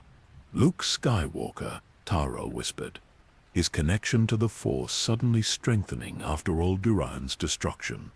Skywalker lineage, purposeful adaptation, correction mechanism within larger pattern. This revelation struck Taro with particular force. The entire Skywalker saga, from Anakin's miraculous birth to Rey's eventual embrace of the legacy, had been components in a self-correcting system designed by the architects. When Palpatine pushed too far in one direction, the Force itself generated counterbalance through the Skywalker line. And now, what is your current purpose with our galaxy? Culmination approaches. Centuries of preparation near completion. The hunger now sufficient to initiate final phase. Images of future events flooded Taros' mind, too rapid and complex for complete comprehension. He glimpsed massive changes in the fabric of reality itself, transformations that would alter the fundamental nature of existence for all life in the galaxy. "You intend to consume our entire galaxy," he said, horror mounting as he understood the scale of what was planned. Not consumption, transformation. All consciousness to be elevated. Physical existence transcended, joining with multiversal whole.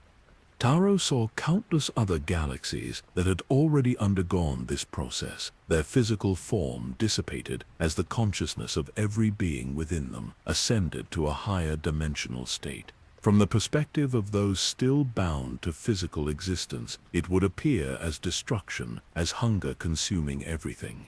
From within the process, it would be experienced as transcendence, an expansion beyond the limitations of matter and individual identity. "But choice," Taro objected. "Free will, many would not choose this transformation, if given the option. Choice exists within framework. Free will functions along allowed vectors, the ultimate convergence inevitable by mathematical necessity." The vision began to fade, the connection weakening as Taro's mind struggled to contain the vast concepts being transmitted. As his awareness returned to the physical realm of Achtu, one final message formed in his consciousness. "You now possess the third key, understanding of purpose. Your role within pattern now self-determined. Choose with awareness of consequence." Taro came back to himself, kneeling before the mirror pool, his hands still submerged in water that now glowed with internal light, matching the pulsing of the three artifacts. Master Voss and CT-47 stood nearby, the droid recording everything while the ghost watched with evident concern. You were in communion for hours, Master Voss said, as Taro slowly withdrew his hands from the water. What did you see? Taro struggled to translate the experience into words, the concepts too vast for simple language. I understand now, he said finally. The hunger, the entity we have been tracking, is not autonomous. It is a tool, a mechanism created by beings that exist beyond our conventional reality. For what purpose? The ghostly Jedi asked. Transcendence, Taro replied, the word inadequate for the concept it attempted to convey. The transformation of all consciousness in our galaxy to a higher state of existence. What appears to us as consumption is actually elevation from their perspective. And Palpatine, the Empire, he discovered fragments of their plan and attempted to position himself at the center of it. He thought he could achieve godhood by controlling the transcendence process, becoming the conduit through which all life would be transformed. He fundamentally misunderstood what he had found. Taro carefully gathered the three keys, each now permanently altered by their interaction with the mirror pool. They no longer pulsed independently, but functioned as a single system, their energies perfectly aligned. The Emperor's excavations, his observatories, the Death Stars themselves, all were attempts to either accelerate or co-opt the architect's plan. Taro continued, the full implications still unfolding in his mind. He created Vader, maintained the clone facilities on Kamino, established the observatories on Jakku, all in service to his misguided understanding of transcendence. And these architects, CT-47 inquired, do they perceive the suffering their methods cause as problematic? Taro shook his head slowly. They perceive existence on scales we can barely comprehend. Individual lives and even entire civilizations are components in patterns that span billions of years and countless dimensions. Suffering, from their perspective, is a temporary state within a process leading to ultimate expansion of consciousness. As they returned to the Wayfarer, Taro felt the weight of knowledge pressing upon him. The third key was not an object, but understanding itself, comprehension of the true nature of what they faced. And with that understanding came a terrible responsibility. We must decide what to do with this knowledge, he told his companions, as the ship lifted off from Ash-2. The architect's plan is approaching its culmination. The hunger they have cultivated throughout galactic history has nearly reached the critical threshold required for the transformation to begin. Can it be stopped? Master Voss asked, his spectral form flickering with concern. Perhaps, Taro said, though he was far from certain, or perhaps merely delayed. But the greater question is whether it should be. Transcendence to a higher state of existence may appear as destruction from our limited perspective, but what if it truly is evolution on a cosmic scale?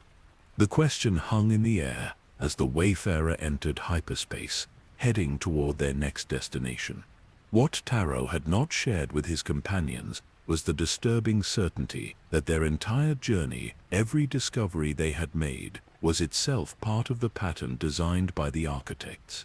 Whether they chose to resist or embrace the coming transformation, they were still moving along vectors established billions of years before their birth. Free will, the architects had said, functions along allowed vectors. The thought troubled Taro deeply as stars streaked past the viewport, each potentially harboring life that would soon face transformation beyond anything evolution had prepared them for. The revelations on Aj-2 had transformed their quest from an archaeological investigation into something far more profound. As the Wayfarer traveled through hyperspace toward Chandrila, once the capital of the New Republic, Taro meditated on the implications of what he had learned. The three keys they had gathered hummed in harmony within their containment field, no longer separate artifacts but components of a single system.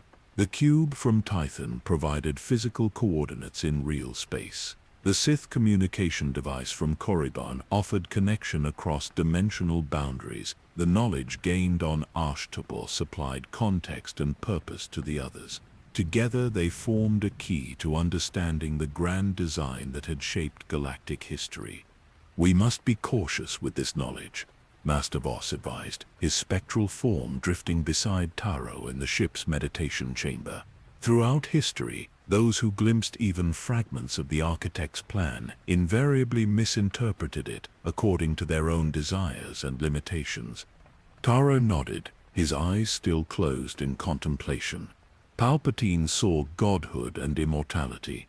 The ancient Sith saw unlimited power. The early Jedi saw a threat to be contained. All were responding to the same fundamental reality, yet none perceived its true nature. Their journey to Chandrila served multiple purposes. The world housed the most complete archives of the Rebellion and early New Republic eras, offering insight into how the architect's plan had continued to unfold following the Empire's collapse. Additionally, Taro's research had identified Chandrila as a nexus point in the geometric pattern formed by worlds significant to the Hunger's development. The time period between the Battle of Endor and the rise of the First Order represents a critical phase in the pattern, Taro explained to CT-47 as they approached the verdant world. Historical accounts describe it as a time of rebuilding and hope, but beneath that optimistic narrative, forces were already aligning for the next stage of the cycle. Chandrila welcomed them with the subdued elegance characteristic of its culture. Unlike the suspicious scrutiny they had faced at previous destinations, here they were received as scholars pursuing historical research, an activity Chandrilan society had always valued. The grand archives of the Republic occupied a sprawling complex in the capital city of Hana City. Its elegant spires and domes housed records spanning thousands of years, with particular emphasis on the period when Chandrila had served as the seat of the restored democratic government. Chandrila was chosen as the new Republic capital for practical and symbolic reasons. Their guide explained as she led them through the public sections of the archive. Its central location and established infrastructure made it logistically sensible, while its reputation for diplomacy and moderation represented the values the fledgling government hoped to embody. What the guide did not mention, but Taro had discovered through his research, was Chandrila's significant connection to Force-sensitive populations throughout its history. Though never home to a formal Jedi Academy or Sith stronghold, the world had produced an unusually high number of individuals with latent Force abilities, most living their lives without formal training or even awareness of their potential. "A reservoir," Taro murmured to Master Voss as they were left alone in a private research room. The architects maintained certain worlds as repositories of Force sensitivity, ensuring the capacity for transcendence would remain distributed throughout the galaxy, regardless of the fate of formal Force traditions. Their official research request granted them access to records concerning the immediate post-Empire period, particularly the mysterious Operation Cinder that had targeted seemingly random worlds for destruction following the Emperor's death at Endor. Imperial records suggested pattern and purpose. Taro recalled as they reviewed the Rebel Alliance's intercepted communications regarding the operation.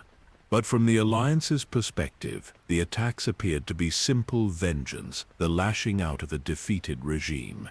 CT-47, interfacing directly with the Archive's data systems, discovered classified reports that painted a more complex picture. Analysis by Alliance intelligence proposed alternative theories, the droid reported. Several analysts noted that the targeted worlds shared unusual characteristics, primarily related to magnetic field configurations and planetary resonance frequencies. Precisely the factors that would affect Force energy transmission across space, Master Voss confirmed. Operation Cinder was indeed creating a signal, though not for the purpose Palpatine intended. Deeper in the archives, they discovered records of Luke Skywalker's activities during this period. The last Jedi had been searching for artifacts and knowledge scattered across the galaxy, guided by Force visions and information recovered from Imperial facilities. He was following the same trail we are, Taro realized, examining records of Skywalker's expeditions to worlds connected to both ancient Jedi and Sith traditions. though perhaps without understanding the full context of what he sought. Most significant were Skywalker's notes regarding the observatory on Jakku. The Jedi Master had recognized its importance immediately, spending months studying its design and purpose before determining that it was part of a navigation system leading to the unknown regions. Skywalker sensed the pattern, Master Voss said, reviewing the journals. He knew the Empire had been searching for something beyond the known galaxy, something connected to the Force in ways he could not fully articulate. The most illuminating discovery came from classified New Republic intelligence reports regarding Imperial remnants in the years following Endor. What most historians recorded as desperate, uncoordinated resistance by Loyalist forces was revealed in these documents to be a carefully orchestrated migration. Key personnel, technologies, and resources had been systematically relocated to predetermined coordinates in the unknown regions following contingency plans established years before the Empire's fall. Palpatine knew the Empire would eventually collapse, Taro said, connecting these revelations to what they had learned about the Architect's plan. It was a necessary phase in the cycle. The First Order was not merely an attempt to restore Imperial glory, but a deliberately engineered evolution of the conflict pattern. More disturbing were references to Project Resurrection, the First Order's program for abducting children to be raised as stormtroopers. The public understanding portrayed this as simply a method of maintaining military strength, but internal documents revealed specific genetic and force sensitivity screening protocols applied to potential candidates. They were searching for particular resonance patterns, Taro explained, reviewing the screening criteria.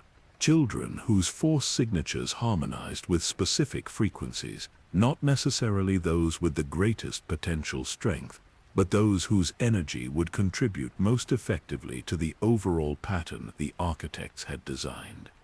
As night fell over Hana City, they retreated to private quarters provided by the Archive Administration. Through the windows, the lights of the capital created patterns that Taro suddenly recognized as mirroring stellar configurations from his vision on Ashtal's. Even the city planning of Chandrila had been subtly influenced over centuries to reflect the geometric language of the architects. "It is everywhere, once you learn to see it," he said, tracing the patterns in the air before him.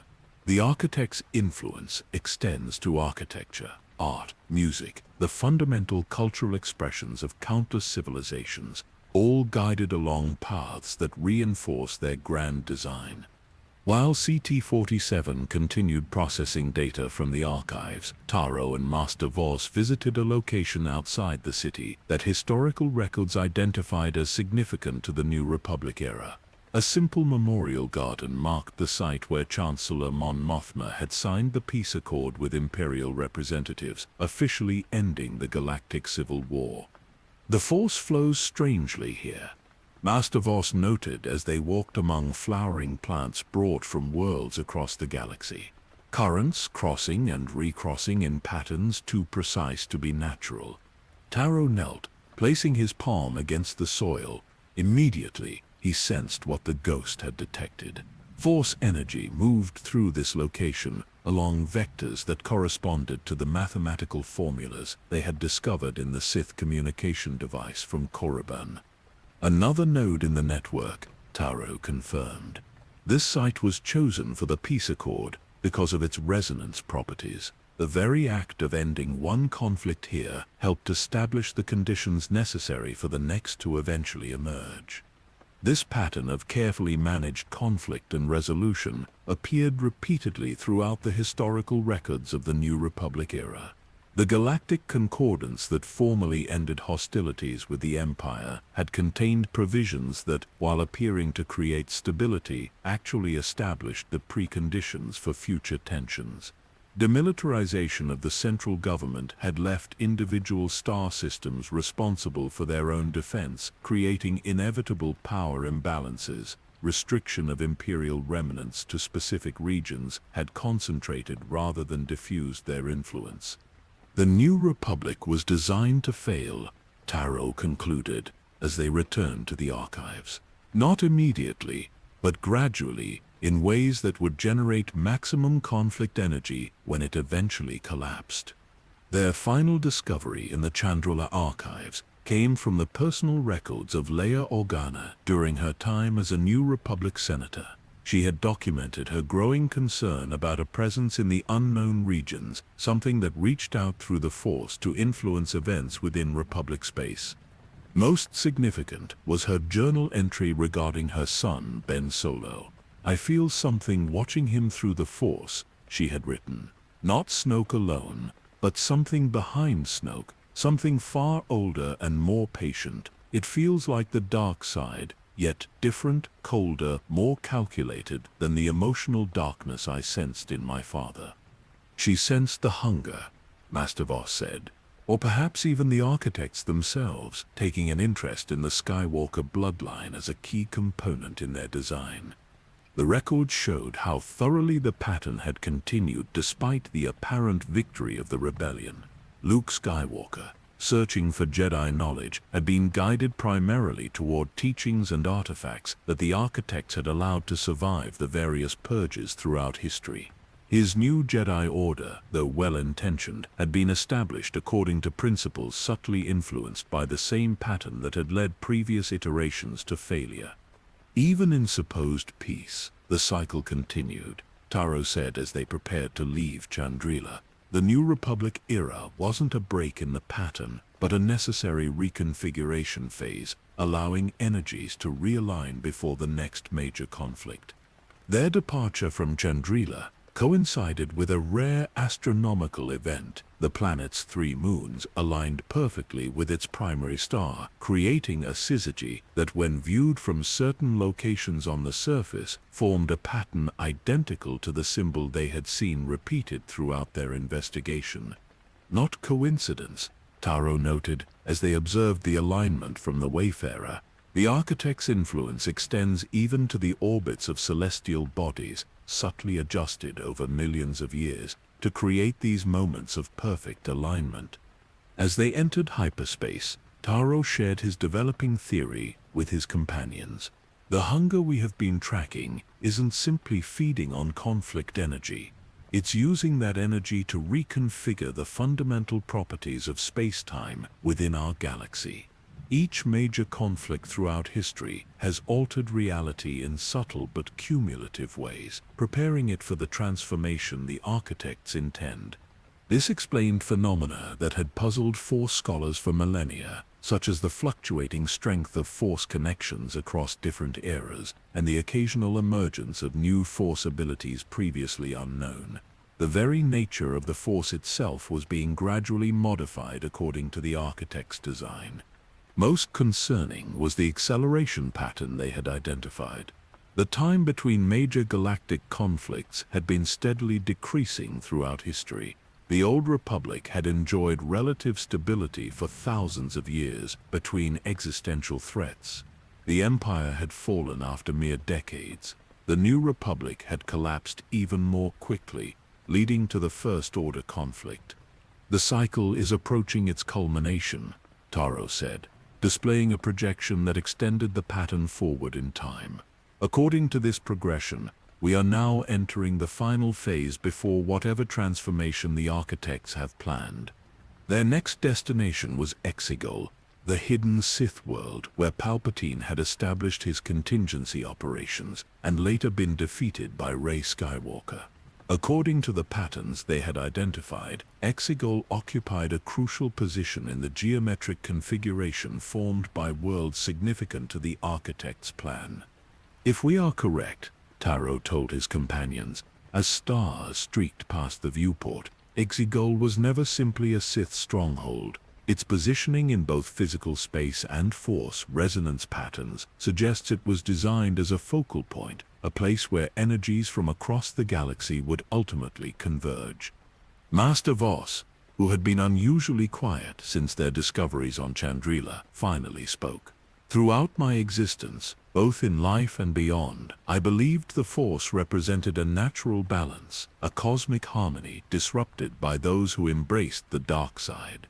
I now wonder if what we call the dark side is merely our limited perception of the architect's influence, our minds interpreting in terms of corruption what is actually purposeful reconfiguration. This profound reassessment of fundamental Force philosophy troubled them both. If traditional understanding of the Force was itself a construct allowed by the architects to develop in service to their grand design, then even resistance to that design might be an anticipated component of the pattern. Free will functions along allowed vectors. Tarot repeated the concept from his vision. Are we exercising choice or simply following a predetermined path while maintaining the illusion of autonomy? CT-47, approaching problems from a computational rather than philosophical perspective, offered a different interpretation. If the architects designed a system that accounts for all possible choices within certain parameters, individual decisions remain meaningful within that framework. The destination may be fixed, but the journey retains elements of genuine choice. As they prepared for the challenging navigation to Exegol, Tarot reflected on how thoroughly the hunger had shaped events during the Rebellion and New Republic eras. What historians recorded as the triumph of freedom over tyranny appeared in this new context as merely one phase in a vast process designed to generate and channel specific energies. Yet within that pattern, individuals had still made choices of profound moral significance. Han Solo returning to help Luke destroy the Death Star. Leia Organa dedicating her life to democracy despite personal tragedy. Luke Skywalker facing Vader and the Emperor with compassion rather than violence. Rey embracing a legacy not defined by blood but by choice. Perhaps that is the ultimate test the architects had designed, Tarot suggested as Exegol's coordinates were calculated. Not whether we can prevent the transformation they have planned, but whether we can maintain our essential humanity even as we transcend our current form of existence. The Wayfarer entered the treacherous hyperspace routes leading to the hidden Sith world, ancient star charts, guiding them through gravitational anomalies and cosmic storms that had protected Exegol for millennia. Ahead lay the world where Palpatine had come closest to understanding the architect's design and where he had ultimately failed to bend that design to his will. Exegol existed in perpetual twilight, its surface never experiencing true day or night beneath a sky of churning storms and ominous electrical discharges. The atmosphere itself seemed to resist their arrival, buffeting the Wayfarer with winds that defied conventional weather patterns, moving in geometric formations rather than natural flows. The boundary between normal space and whatever lies beyond is thinner here, Tarot observed as CT-47 guided their descent through the turbulence. Exegol exists partially in our reality, and partially in the realm where the architects reside. They landed near the massive citadel where the final confrontation between Rey Skywalker and the reborn Emperor had occurred decades earlier. The structure stood largely intact despite the apocalyptic energies unleashed during that battle, its ancient stone seemingly impervious to conventional damage. The citadel predates Sith occupation of this world, Master Voss noted as they approached the looming edifice. Records in the Jedi archive suggested it was already ancient when the first dark side adherents discovered Exegol over 5,000 years ago. The entrance to the citadel no longer descended into darkness as historical accounts described. The massive stone doors had been permanently forced open by the events of the final battle, and natural illumination from the storms above filtered into the cavernous interior. Inside, evidence of both ancient Sith occupation and Palpatine's more recent activities remained visible. Massive chains still hung from ceilings lost in shadow above. Laboratory equipment, partially melted by Force lightning, littered the main chamber. Most notably, the tremendous amphitheater, where the Sith Eternal had gathered to witness their master's triumph, now stood empty, the stone seats cracked and broken. They watched from here, Tarot said, his voice echoing in the vast space. Generations of cultists who believed they would witness the culmination of a Sith victory, thousands of years in the making. They had no idea they were simply components in a design that transcended Sith or Jedi, Republic or Empire. As they explored deeper into the Citadel, they discovered chambers that had clearly been excavated rather than constructed. Palpatine had been digging into the foundations of the structure, uncovering levels that predated even the ancient stonework visible on the surface. "These markings," Taro said, examining symbols carved into stone walls that had been buried for millennia, "are not Sith in origin. They match patterns we saw in the archives from Tython, dating back to the dawn of Force study." Master Voss drifted closer to the markings, his spectral form casting eerie blue light across the ancient carvings. "This confirms my suspicion. Exegol was not originally a Sith stronghold. It was one of the first worlds where the earliest Force sensitives encountered the Architect's influence directly. The symbols told a story that predated conventional galactic history. They depicted beings of pure energy descending from the void between stars, making contact with the first sentient species to achieve interstellar travel. These early encounters had established the foundation for what would eventually develop into both Jedi and Sith traditions, though neither would retain accurate understanding of their true origins. Deeper still, they found a chamber that Palpatine had clearly been particularly interested in. Extensive excavation equipment surrounded a circular pit that descended beyond the reach of their lights. Along the walls of this chamber, a continuous mural depicted the growth and development of what appeared to be the hunger itself, from its first manifestation as a simple geometric pattern to increasingly complex forms that eventually resembled a vast crystalline entity. Palpatine discovered the true history, Taro realized. He learned that what Sith tradition called the dark side was actually the influence of the hunger, directed by the architects towards specific evolutionary ends. His clone experiments, the manipulation of Snoke, all were attempts to position himself within this process rather than simply serving it unknowingly as his predecessors had. CT-47, analyzing data gathered from their surroundings, made a significant discovery. The structure of this citadel appears designed to function as a massive amplifier.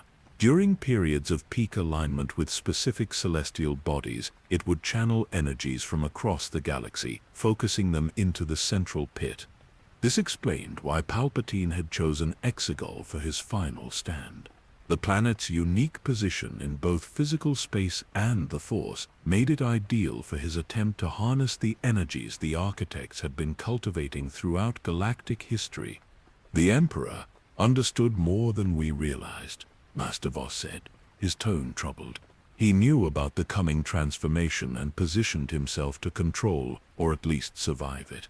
The fleet of Star Destroyers with Death Star technology was not merely a conventional military force, but a network of energy collectors designed to harvest Force energy released during planetary destruction."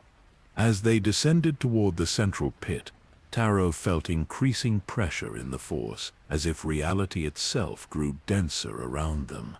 The three keys they carried hummed in resonance, responding to energies embedded in the very stone of the citadel. At the bottom of the pit, they discovered what Palpatine had been so intent on reaching: a chamber perfectly circular in design, its walls inscribed with mathematical formulas rather than language. At its center stood a pedestal that might have been designed specifically for the three keys they carried. "This is older than the Sith," Taro whispered, the sound barely carrying in the dense atmosphere. "Older than the Republic, perhaps older than sentient life in our galaxy. The architects placed this here at the very beginning, a seed around which their grand design would grow." When Taro placed the three keys on the pedestal, they aligned automatically into a configuration that matched symbols carved around the chamber. Immediately, the room filled with holographic projections showing the entire galaxy in miniature star systems connected by lines of force that formed the now familiar geometric pattern they had seen repeated throughout their journey. "The pattern is complete," CT-47 observed, recording the projection for later analysis. All major conflicts throughout galactic history are positioned along these force lines, each contributing specific energies to the overall configuration. The hologram shifted, showing how the pattern had evolved over thousands of years. The earliest conflicts, such as the Force Wars on Tython and the rise of the Rakatan Empire, had established basic foundational structures. Later events, from the Great Hyperspace War through the Mandalorian conflicts and the Jedi Civil War, had added layers of complexity. The Clone Wars, Galactic Civil War, and First Order conflict represented the final, most intricate additions to the pattern. Most significantly, the projection revealed how beings strong in the Force had emerged precisely where and when needed to maintain the pattern's development. The Skywalker line appeared not as an anomaly, but as a calculated emergence, a genetic manifestation designed to serve specific functions within the overall system. Anakin Skywalker's conception through the Force, Master Voss said, watching the relevant portion of the projection. It was not random or mysterious, but a deliberate intervention by the architects when the pattern required correction. Similarly, the projection showed Rey's awakening in the Force as a response to specific requirements within the pattern. When Kylo Ren deviated from his intended path by killing Snoke prematurely, Rey's powers had manifested more strongly to compensate, maintaining the overall balance required by the design. The dyad? Taro said suddenly, understanding dawning. The connection between Rey and Kylo Ren was not merely a rare Force phenomenon, but a deliberate mechanism created to channel specific energies. Their opposition and eventual cooperation generated precisely the resonance frequency the pattern needed for its completion. The most disturbing revelation came as the projection advanced to show the current state of the pattern. It had reached what appeared to be its final configuration, lines of force connecting all significant points throughout the galaxy into a structure that pulsed with energy, moving toward a central point. It's happening now, Taro realized with growing alarm. The transformation the architects planned is already beginning. The energy generated through all galactic history is being channeled towards some final purpose. As if responding to this realization, the chamber around them began to shift. Stone surfaces flowed like liquid, rearranging into new configurations. The pedestal holding the three keys sank into the floor, while the walls became transparent, revealing that they were now surrounded by a crystalline structure extending far beyond the original boundaries of the chamber. The Citadel is transforming, CT-47 reported, sensors detecting massive changes throughout the structure. The entire facility appears to be reconfiguring into something analogous to a massive hyperspace transceiver. Through the now transparent walls, they could see energy currents flowing from distant points throughout the galaxy, converging on Exegol. The storm above the planet had intensified, lightning now striking in perfect geometric patterns that matched the configuration displayed in the hologram. "This is what Palpatine witnessed," Master Voss said, his spectral form fluctuating in the intense energy field surrounding them. He saw the beginning of the final phase and believed he could control it, placing himself at the center of the transformation. The hologram shifted again, now showing beings Taro recognized from his vision on Ashtar. The architects, represented as entities of pure geometric form rather than anything resembling conventional life, observed the process unfolding throughout the galaxy with what could only be described as satisfaction. "They've been waiting for this moment for billions of years," Taro said, a sense of awe overcoming his alarm. The culmination of a plan set in motion before most species in our galaxy had even evolved intelligence. Most surprising was the revelation about Snoke, the mysterious supreme leader who had guided the First Order before being betrayed by Kylo Ren. The projection showed him not merely as Palpatine's puppet, but as something far more complex. Snoke had been a construct created through Sith alchemy, yes, but the knowledge that enabled his creation had been deliberately placed where Palpatine would find it, guiding the Emperor to create precisely the entity needed for the next phase of the pattern. Snoke's physical form, his Force abilities, even his eventual death at Kylo Ren's hands, Taro observed as the relevant images played out before them. All were pre-designed components in the pattern. Palpatine believed he was creating a temporary vessel for his influence, but he was actually serving the architect's design even in his attempt to subvert it. The chamber continued its transformation around them, the crystalline structure growing more complex by the moment. Energy patterns flowed through pathways that corresponded exactly to the Force connections displayed in the galactic hologram. The First Order conflict, Taro said, watching the final phases of the pattern's completion. It wasn't simply another war in an endless cycle. It was the culmination, the final configuration needed before transformation could begin. This explained why that conflict had unfolded as it did, with specific worlds targeted for destruction, particular individuals rising to prominence, and seemingly random events that, viewed through the lens of the architect's design, formed perfect components in the overall pattern. The Resistance, the First Order, even the returned Emperor, Master Voss mused, all playing roles written for them billions of years ago, thinking themselves free agents while serving a design beyond their comprehension.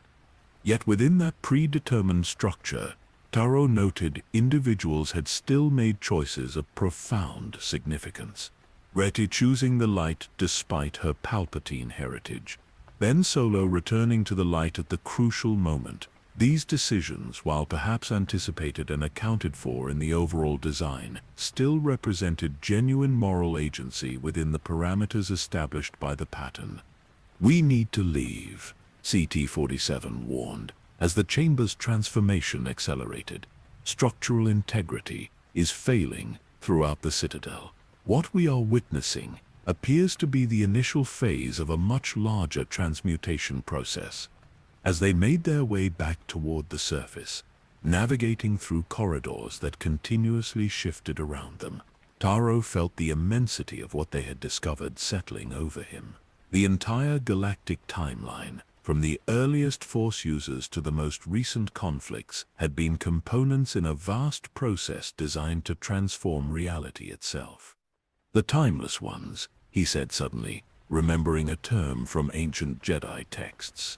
"That's what the earliest Force users called the Architects. They glimpsed them at the dawn of galactic civilization, recognizing them as entities that existed outside conventional temporal understanding. Reaching the surface, they found Exegol transformed. The perpetual storm had organized itself into concentric rings centered on the Citadel, which now resembled a massive crystalline transmitter reaching toward the cloud-filled sky. Energy pulses traveled up this structure at regular intervals, each accompanied by responses from distant points throughout the galaxy. "The network is fully active," Taro observed as they boarded the Wayfarer. "Whatever transformation the architects planned, it has already begun." As they lifted off, fighting powerful energy currents that seemed determined to hold them in place, Taro made a decision that would shape their next actions. "We must go to Coruscant," he told his companions. "The pattern shows it as the final focal point, the place where all energies will ultimately converge. If there's any possibility of influencing the transformation process, it will be there." The Wayfarer broke free of Exegol's atmosphere, entering hyperspace through routes that seemed unusually stable despite the massive energy fluctuations they had witnessed. As if Taro realized the architects were allowing them to proceed to the final stage of their journey, perhaps even counting on their presence at the culmination of the grand design. Coruscant gleamed against the darkness of space, its entire surface covered by city structures built upon older foundations stretching back tens of thousands of years. The ancient capital of the Republic, later the Imperial Center, and now the restored seat of galactic governance, Coruscant had always stood as the symbolic heart of civilization. From orbit, the The planet appeared unchanged since Taros' last visit years earlier. But as the wayfarer descended toward the surface, subtle differences became apparent. Energy patterns flowed across the cityscape in geometric configurations, matching those they had witnessed on Exegol. Most beings would perceive nothing unusual, but to Taros 4's sensitive perception, the entire planet pulsed with purpose. Coruscant was never chosen as the galactic capital by chance. Taro explained as they navigated through the planet's busy skylanes. Its position at the confluence of major hyperspace routes, the unusual composition of its core, even the pattern of settlement that eventually covered its entire surface, all were guided by the architect's design from the very beginning. They landed in an area once occupied by the Jedi Temple, now a public memorial garden, established decades after the Empire's fall. The open space stood in stark contrast to the densely packed cityscape surrounding it, a deliberate preservation of the site where the Jedi Order had stood for thousands of years. The temple was built upon foundations far older than the Jedi themselves, Master Voss said, as they walked among carefully tended gardens and symbolic monuments. Ancient texts referred to this exact location as a vergence in the Force, a place where the cosmic energy flows with unusual strength and clarity. Beneath the memorials and gardens lay ruins not just of the Jedi Temple destroyed by Order 66, but layers of previous structures dating back to the earliest settlements on Coruscant. Palpatine's Imperial Palace had briefly occupied the location, built literally upon the ashes of the Jedi Order. Now, New Republic restoration efforts had removed most trace of both, creating instead a neutral space dedicated to reflection and remembrance. The cycle of construction and destruction at this site was never random, Taro observed, sensing the layers of history beneath their feet. Each building, each institution that rose and fell here, contributed specific resonance patterns to the overall design. They found an inconspicuous entrance to the excavation levels below the memorial gardens, where archaeological teams had been studying the foundations of the ancient temple. With the clearances Taro had arranged before their arrival, they gained access to areas normally restricted even to researchers. Deep beneath the surface, they discovered chambers that predated the Republic itself. The walls bore inscriptions in languages so ancient that not even Taro's extensive knowledge could decipher them directly, though the geometric patterns accompanying the text conveyed meaning through their form, rather than linguistic content. This was a communication center, Taro said, examining a circular chamber whose design matched elements they had seen on both Tython and Exegol. Established by the earliest Force sensitives to maintain contact with the architects. CT-47, scanning the ancient technology embedded in the chamber walls, made a surprising discovery. These systems appear to remain partially functional despite their extreme age.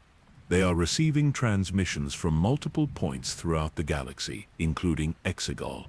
The chamber responded to their presence, lights activating along pathways in the floor and walls. A central platform rose from the floor, its surface configured to hold something approximately the size and shape of the 3 keys they had gathered. The final interface point, Master Voss suggested, his spectral form brightening in the unusual energies permeating the chamber, where all the patterns throughout galactic history were designed to ultimately converge. Taro hesitated before placing their gathered artifacts on the platform.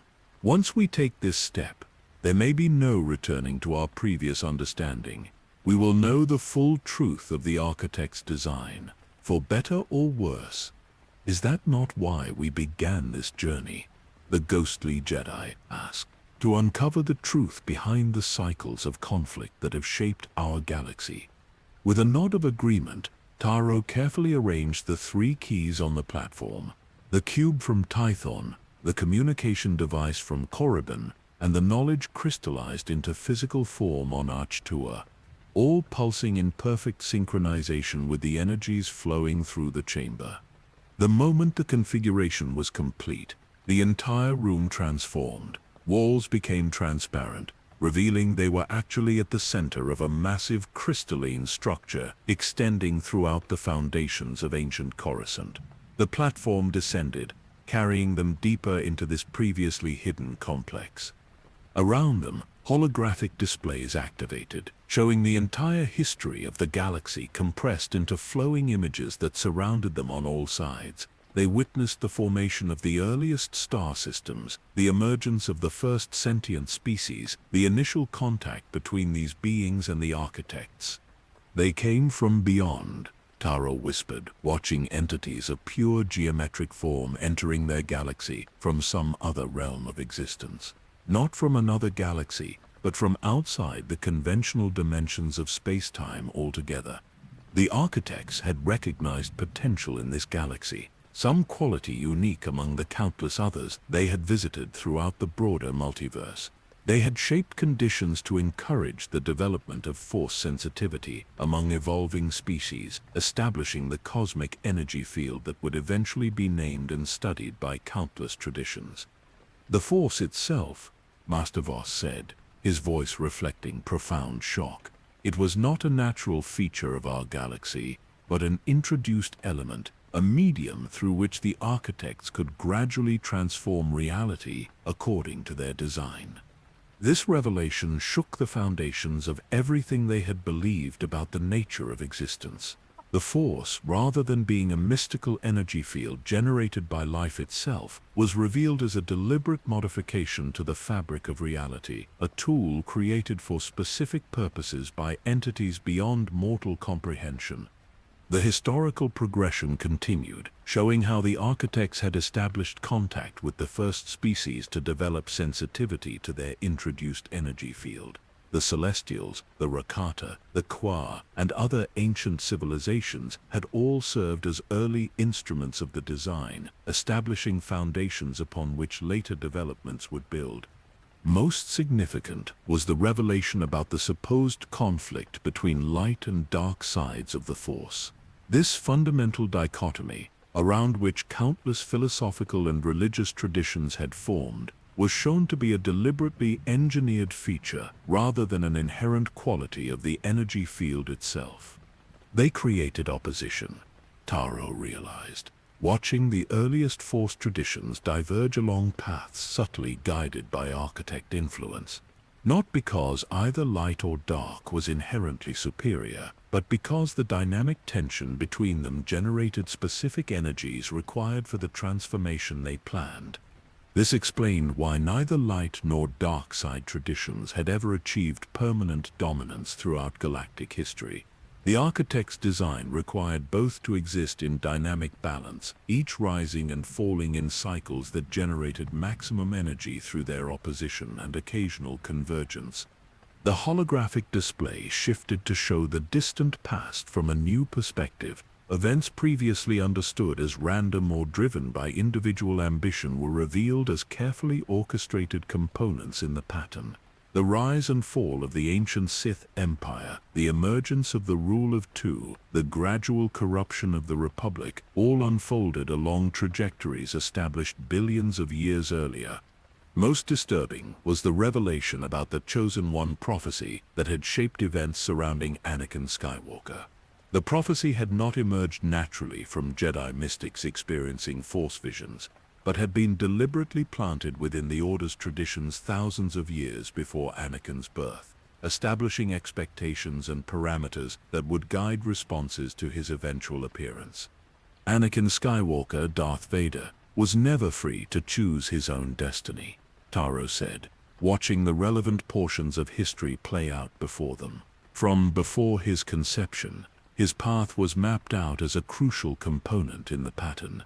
Yet within that predetermined role, the display showed moments of genuine choice and agency. Anakin's decision to save his son rather than preserve the Emperor represented a significant variable within the overall design, one that the architects had accounted for but not directly controlled. They established parameters rather than dictating specific actions, Master Voss observed, creating conditions where certain outcomes become highly probable without removing the element of choice entirely. This subtle approach explained how beings throughout history had maintained the illusion of free will while serving the architect's design. The pattern did not require every individual action to be predetermined, only that the overall flow of events remain within acceptable boundaries, leading toward the ultimate transformation. The display advanced to show the most recent era of galactic history in unprecedented detail. The Clone Wars, the Empire, the Rebellion, the First Order conflict, all appeared as intricately coordinated phases in the final stage of the pattern. The rise of Palpatine, his cultivation of Vader, the emergence of Luke Skywalker as a counterbalance, followed by Rey and Kylo Ren, formed a precisely calibrated sequence generating specific energies required for the culmination of the design. Palpatine came closer than anyone before him to comprehending the full scope of the architect's plan. Taro noted, watching the Emperor's secret research and contingency preparations, he discovered the truth about the coming transformation and attempted to position himself at its center to become the conduit through which all existence in our galaxy would be reformatted. The display showed Palpatine's greatest miscalculation. He had correctly identified the transformation the architects had designed, but fundamentally misunderstood its nature. Where he perceived an opportunity for personal godhood, for the survival and elevation of an individual consciousness above all others, the actual design required the dissolution of individual identity into a collective whole. That's why he ultimately failed. Master Voss said, the very egotism that drove him to seek control of the transformation process made him incompatible with its true purpose. The most profound revelation came as the display showed the current state of the galaxy. The transformation had already begun, proceeding far more subtly than Taro had imagined. Rather than a catastrophic event instantly reformatting reality, the process appeared to be unfolding gradually across thousands of worlds simultaneously. On planet after planet, beings sensitive to the Force were experiencing expanded consciousness, their awareness extending beyond physical limitations to perceive the connections binding all existence together. Most dismissed these experiences as dreams or meditation insights, unaware that they were experiencing the first phase of fundamental transformation. It's not destruction, Taro said with dawning understanding. It's evolution. The next step in consciousness development, guided by the architects, but ultimately an expression of potential that existed within life in our galaxy from the beginning. The final phase of the display showed what was yet to come. As the transformation progressed, the boundaries between individual minds would gradually diminish, creating a galactic consciousness in which diversity of perspective remained while separation and isolation ended.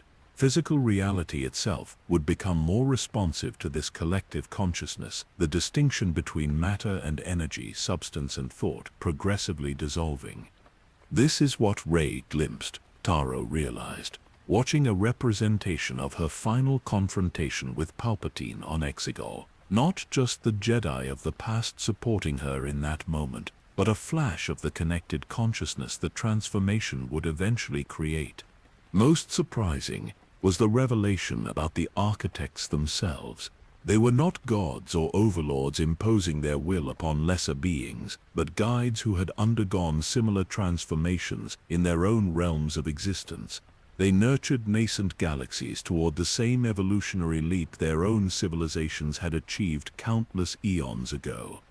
They don't seek to rule us or consume us, Master Voss said, his spectral form pulsing in harmony with the energies flowing through the chamber.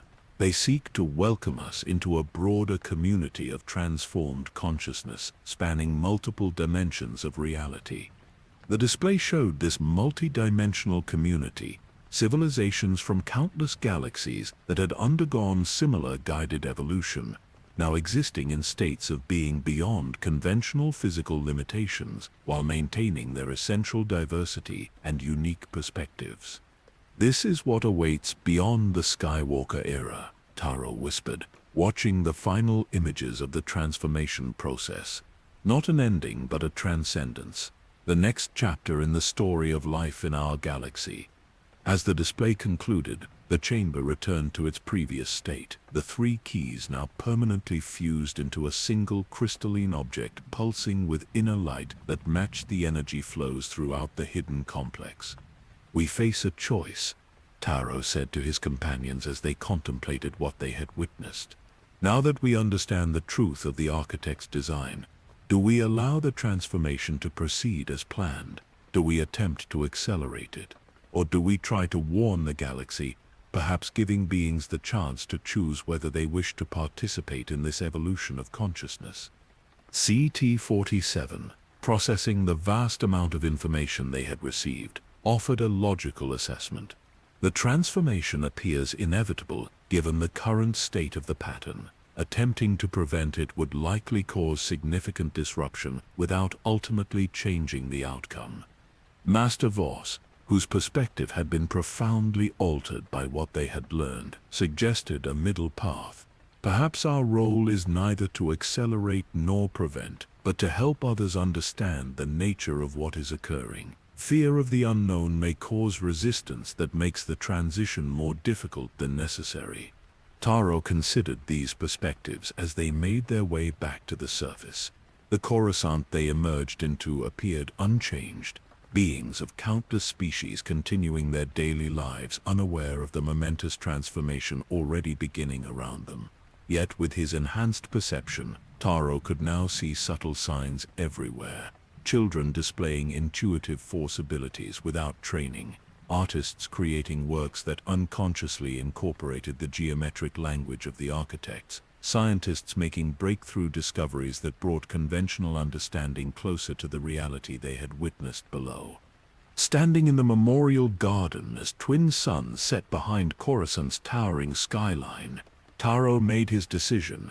What had begun as whisper in the void had built to a scream across eternity, yet whispers remained the most dangerous of all.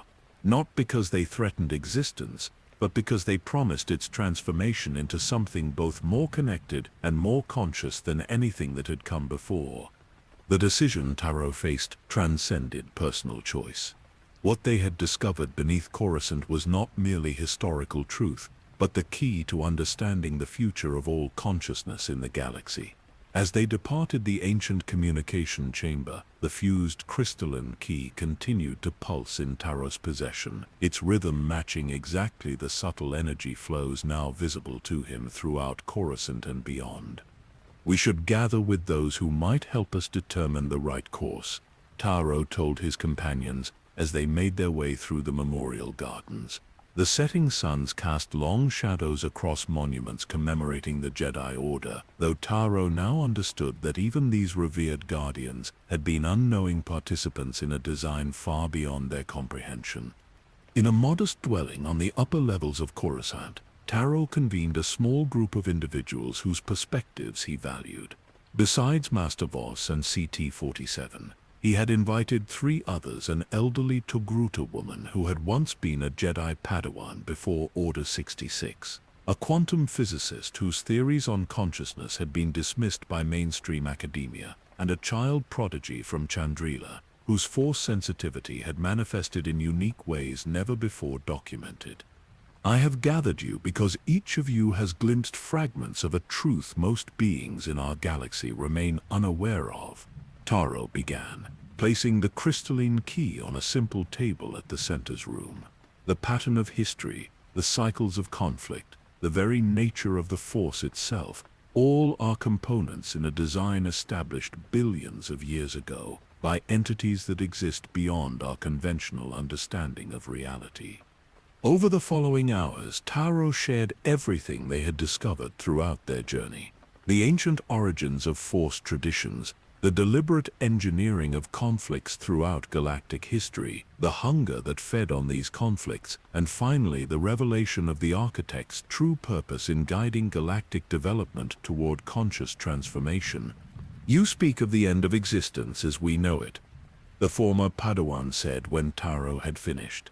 Sayala was her name, her orange skin now faded with age, white markings contrasting against features lined by decades of hiding during the Imperial era. "Not an ending," Taro corrected gently. a transformation, an evolution of consciousness beyond its current limitations. Physical reality as we understand it would change, yes, but the essential diversity and individual perspective of beings throughout the galaxy would remain expanded rather than erased. The quantum physicist, a human named Dr. Riza Varik, had listened with growing excitement.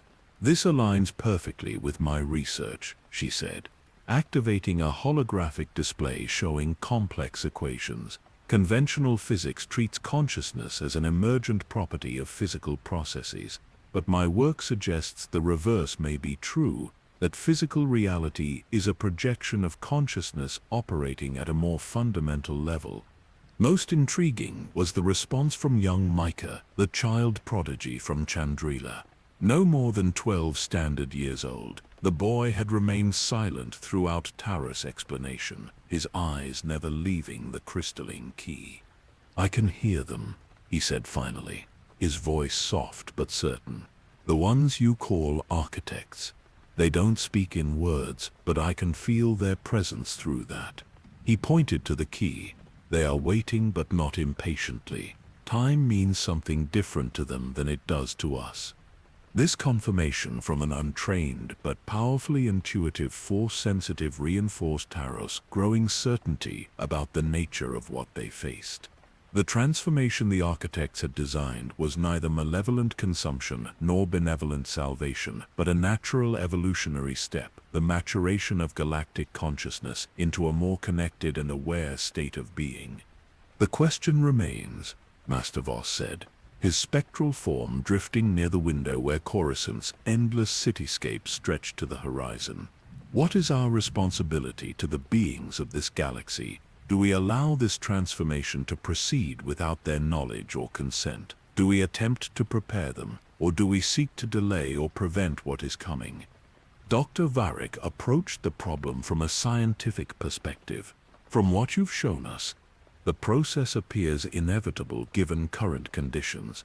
The pattern is too far advanced, too many components already in motion. Attempting to halt it now would be like trying to prevent a star from going supernova once the core collapse has begun.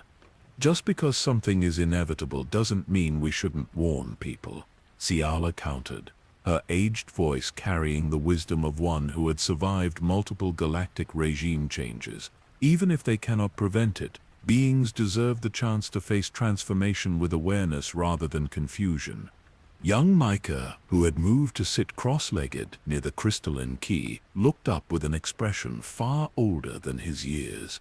"They already know," he said simply. "Not with their minds, but deeper. Every being connected to the Force, even those who don't realize they are, carries the knowledge of what is coming. That's why art and music across the galaxy has been changing. Why children born in recent decades show different patterns of force sensitivity than those documented throughout history." Taro considered all these perspectives as night fell over Coruscant. Through the windows, the endless lights of the city planet created patterns he now recognized as matching the geometric language of the architects. Even the seemingly random development of urban centers over millennia had been subtly guided to create resonance patterns visible only when viewed through the lens of the full design. "I believe our role is not to prevent or accelerate," he said finally, "but to understand and interpret. We have been granted knowledge not for control, but for comprehension. Perhaps that is why the architects allowed us to discover their design, not to change it, but to help others make sense of the transformation as it unfolds." The crystalline key pulsed more rapidly as he spoke, confirming his intuition.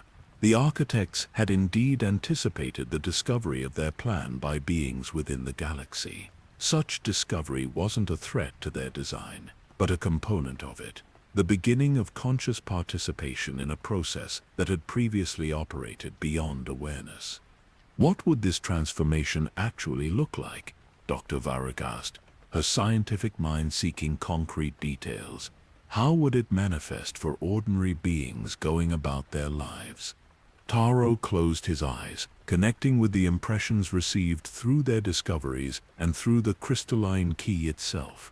It would begin subtly, with increased intuition and spontaneous connection between minds. Children born during the transformation would show natural abilities previous generations developed only through dedicated training.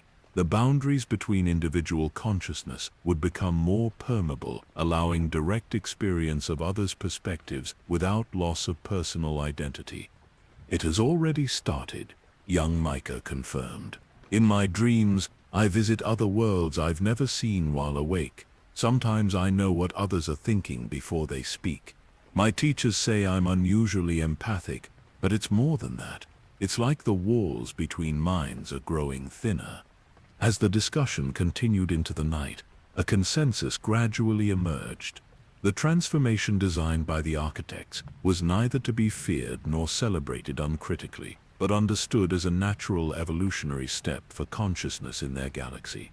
Their role as some of the first to comprehend its true nature was to help others navigate the transition with understanding rather than fear. "Knowledge once gained cannot be lost," Seala said, echoing wisdom passed down through Jedi teaching for millennia. "Consciousness once raised cannot be lowered. We cannot unknow what we have learned, nor should we try to keep others from similar understanding." The decision was made to share their discovery, not through dramatic announcements that might cause panic, but through careful documentation and distribution to those already sensing the changes underway. Scientists studying consciousness, Force sensitives outside traditional Jedi or Sith paradigms, artists whose work unconsciously incorporated elements of the architect's geometric language, all would receive versions of the knowledge adapted to their particular understanding. "We will not attempt to convince the skeptical or force awareness on those not ready to receive it," Taro declared. "The transformation itself will gradually bring understanding to all in its own time. Our task is simply to provide context for those already experiencing the first phases of change." As dawn broke over Coruscant, casting new light across the ancient city planet, Taro felt a profound sense of completion. What had begun as an investigation into mysterious cycles of conflict had revealed the true nature not just of galactic history, but of reality itself. The Force, once understood as merely an energy field generated by life, was revealed as the medium through which consciousness itself evolved towards states beyond conventional physical limitations. Over the following months, Taro and his expanded circle of companions worked to document everything they had learned. The crystalline key remained at the center of their efforts, its presence enhancing their ability to communicate complex concepts that transcended conventional language. Young Micah proved particularly adept at translating the geometric language of the architects into forms other beings could comprehend, his untrained but powerful intuition bridging gaps between radically different modes of perception. Most surprising was the response from those they shared their discoveries with. Rather than rejection or fear, they encountered recognition. As if on some level the recipients had always known these truths, but lacked the framework to consciously articulate them. Dr. Varric found colleagues in the scientific community whose research had independently led them towards similar conclusions about the relationship between consciousness and physical reality. Sayala connected with other Force sensitives who had experienced visions of transformation throughout their lives without understanding their significance. The pattern of the architect's design, once recognized, became visible in countless aspects of galactic civilization. Musical compositions from distant worlds with no contact shared harmonic structures that matched the mathematical progressions embedded in the crystalline key. Architectural designs across diverse cultures incorporated elements of the same geometric language found in the ancient sites they had visited. Even technological development had followed paths subtly guided toward creating systems that would eventually facilitate the transformation of consciousness. It was never imposition from outside, Taro explained to a gathering of scholars who had traveled to Coruscant to examine their findings. The architects recognized potential that already existed within the consciousness of beings in our galaxy. They merely provided conditions that would allow that potential to ultimately manifest. The most profound insight came through continued communion with the crystalline key. As Taro, Micah, and others who proved receptive spent time in its presence, they gained increasingly clear understanding of the multidimensional community awaiting them beyond transformation. Civilizations that had undergone similar processes in other galaxies existed in states of being that maintained their distinctive cultural and individual identities while operating at levels of awareness transcending conventional physical limitations.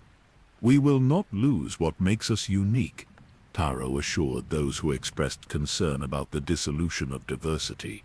"Quite the opposite. The transformation will allow fuller expression of our essential nature, freed from limitations we currently take for granted as inevitable."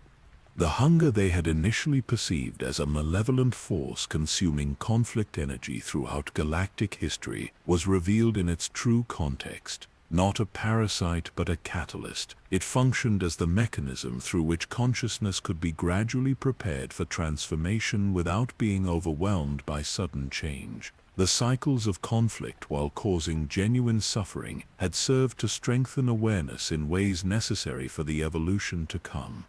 This does not justify or trivialize the pain experienced by countless beings throughout history. Master Voss cautioned during their discussions. The architects operate on scales beyond our conventional moral frameworks, but that does not exempt us from compassion for those who suffered within the pattern. Taro agreed completely. Understanding the purpose behind historical conflicts did not negate their tragic dimensions. The Clone Wars, the Galactic Civil War, the First Order conflict, all had caused genuine suffering regardless of their role in the larger design.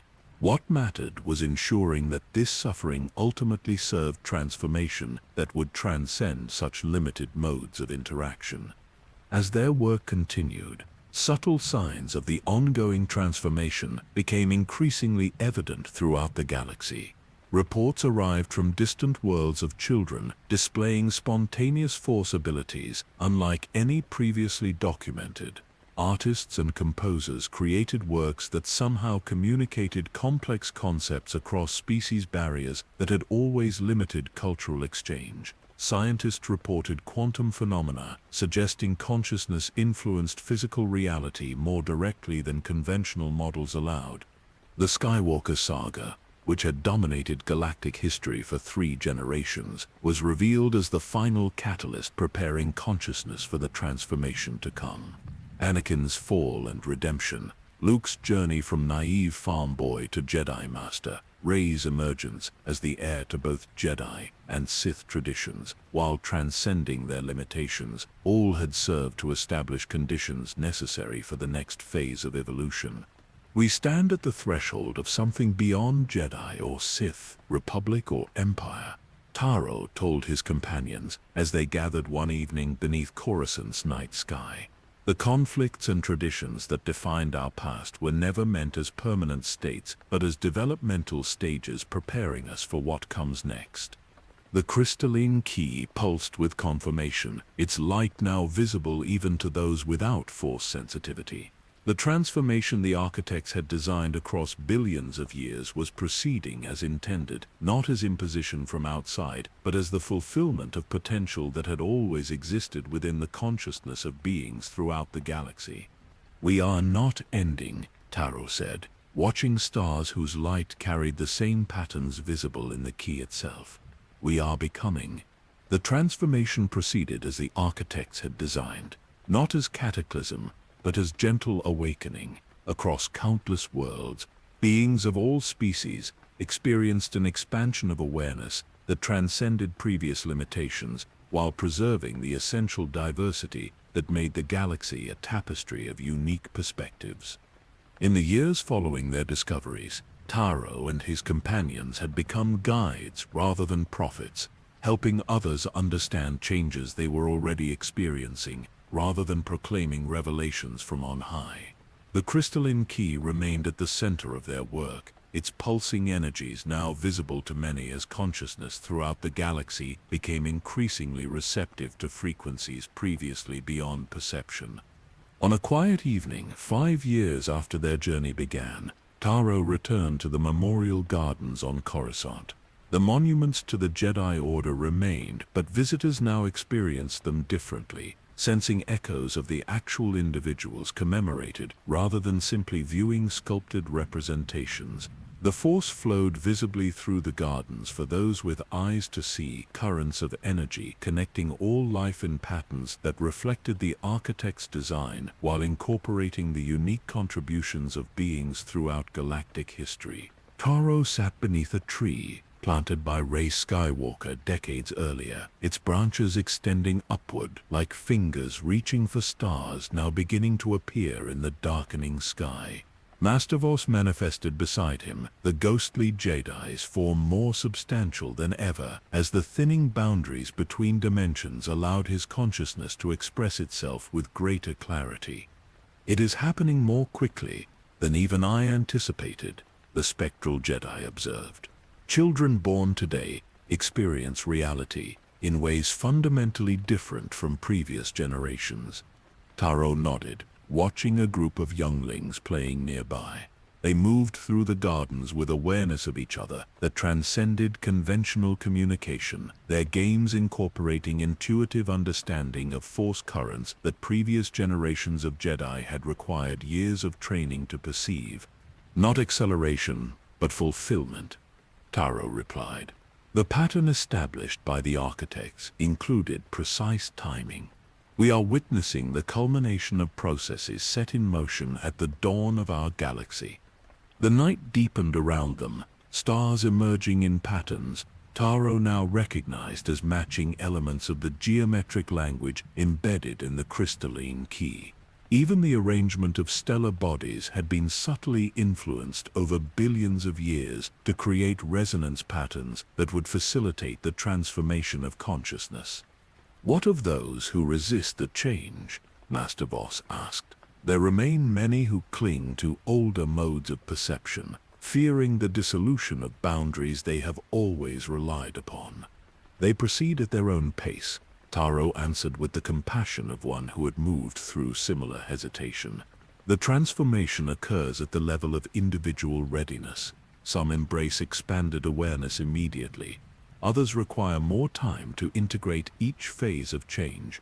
The architect's design accommodates this diversity of response." This was perhaps the most profound aspect of the transformation they had discovered. Unlike the catastrophic scenarios Palpatine and other power seekers had envisioned, the evolution occurred organically at the level of individual consciousness, preserving agency while offering possibilities beyond previous imagining. Young Micah, now approaching adulthood, had become a primary interpreter of these changes for those experiencing them. His natural attunement to the architect's frequencies allowed him to communicate complex concepts in forms accessible to beings from widely diverse backgrounds and traditions. He had established networks connecting individuals across the galaxy who served as nodes of awareness in their respective communities. The Skywalker saga provided the final components necessary for transformation. Taro explained to a newly arrived group of seekers who had journeyed to Coruscant to better understand the changes they were experiencing. The legacy of conflict and resolution, sacrifice and redemption, established resonance patterns that allow consciousness to transcend previous limitations without losing essential connection to its origins. As the visitors settled in meditation around the crystalline key, Taro moved through the Memorial Gardens, eventually reaching its highest point overlooking the endless cityscape of Coruscant. From this vantage, the flow of energy throughout the ancient capital was clearly visible, currents moving along pathways established over tens of thousands of years of seemingly random development that had actually followed patterns guided by the architect's design. CT-47 joined him there, the droid's consciousness having evolved along with organic life throughout the galaxy. The distinction between technological and biological intelligence had begun to dissolve as the transformation progressed, revealing fundamental patterns of awareness transcending specific substrates. The probability calculations have been completed, the droid reported. Based on current progression rates, the transformation will reach critical integration threshold within approximately 50 standard years. Consciousness throughout the galaxy will achieve coherence while maintaining diversity of perspective. Taro nodded, gazing at distant stars where similar processes were unfolding according to designs established by the architects across countless galaxies. What had initially appeared as consumption by a mysterious hunger was revealed as preparation for birth into modes of existence beyond conventional physical limitations.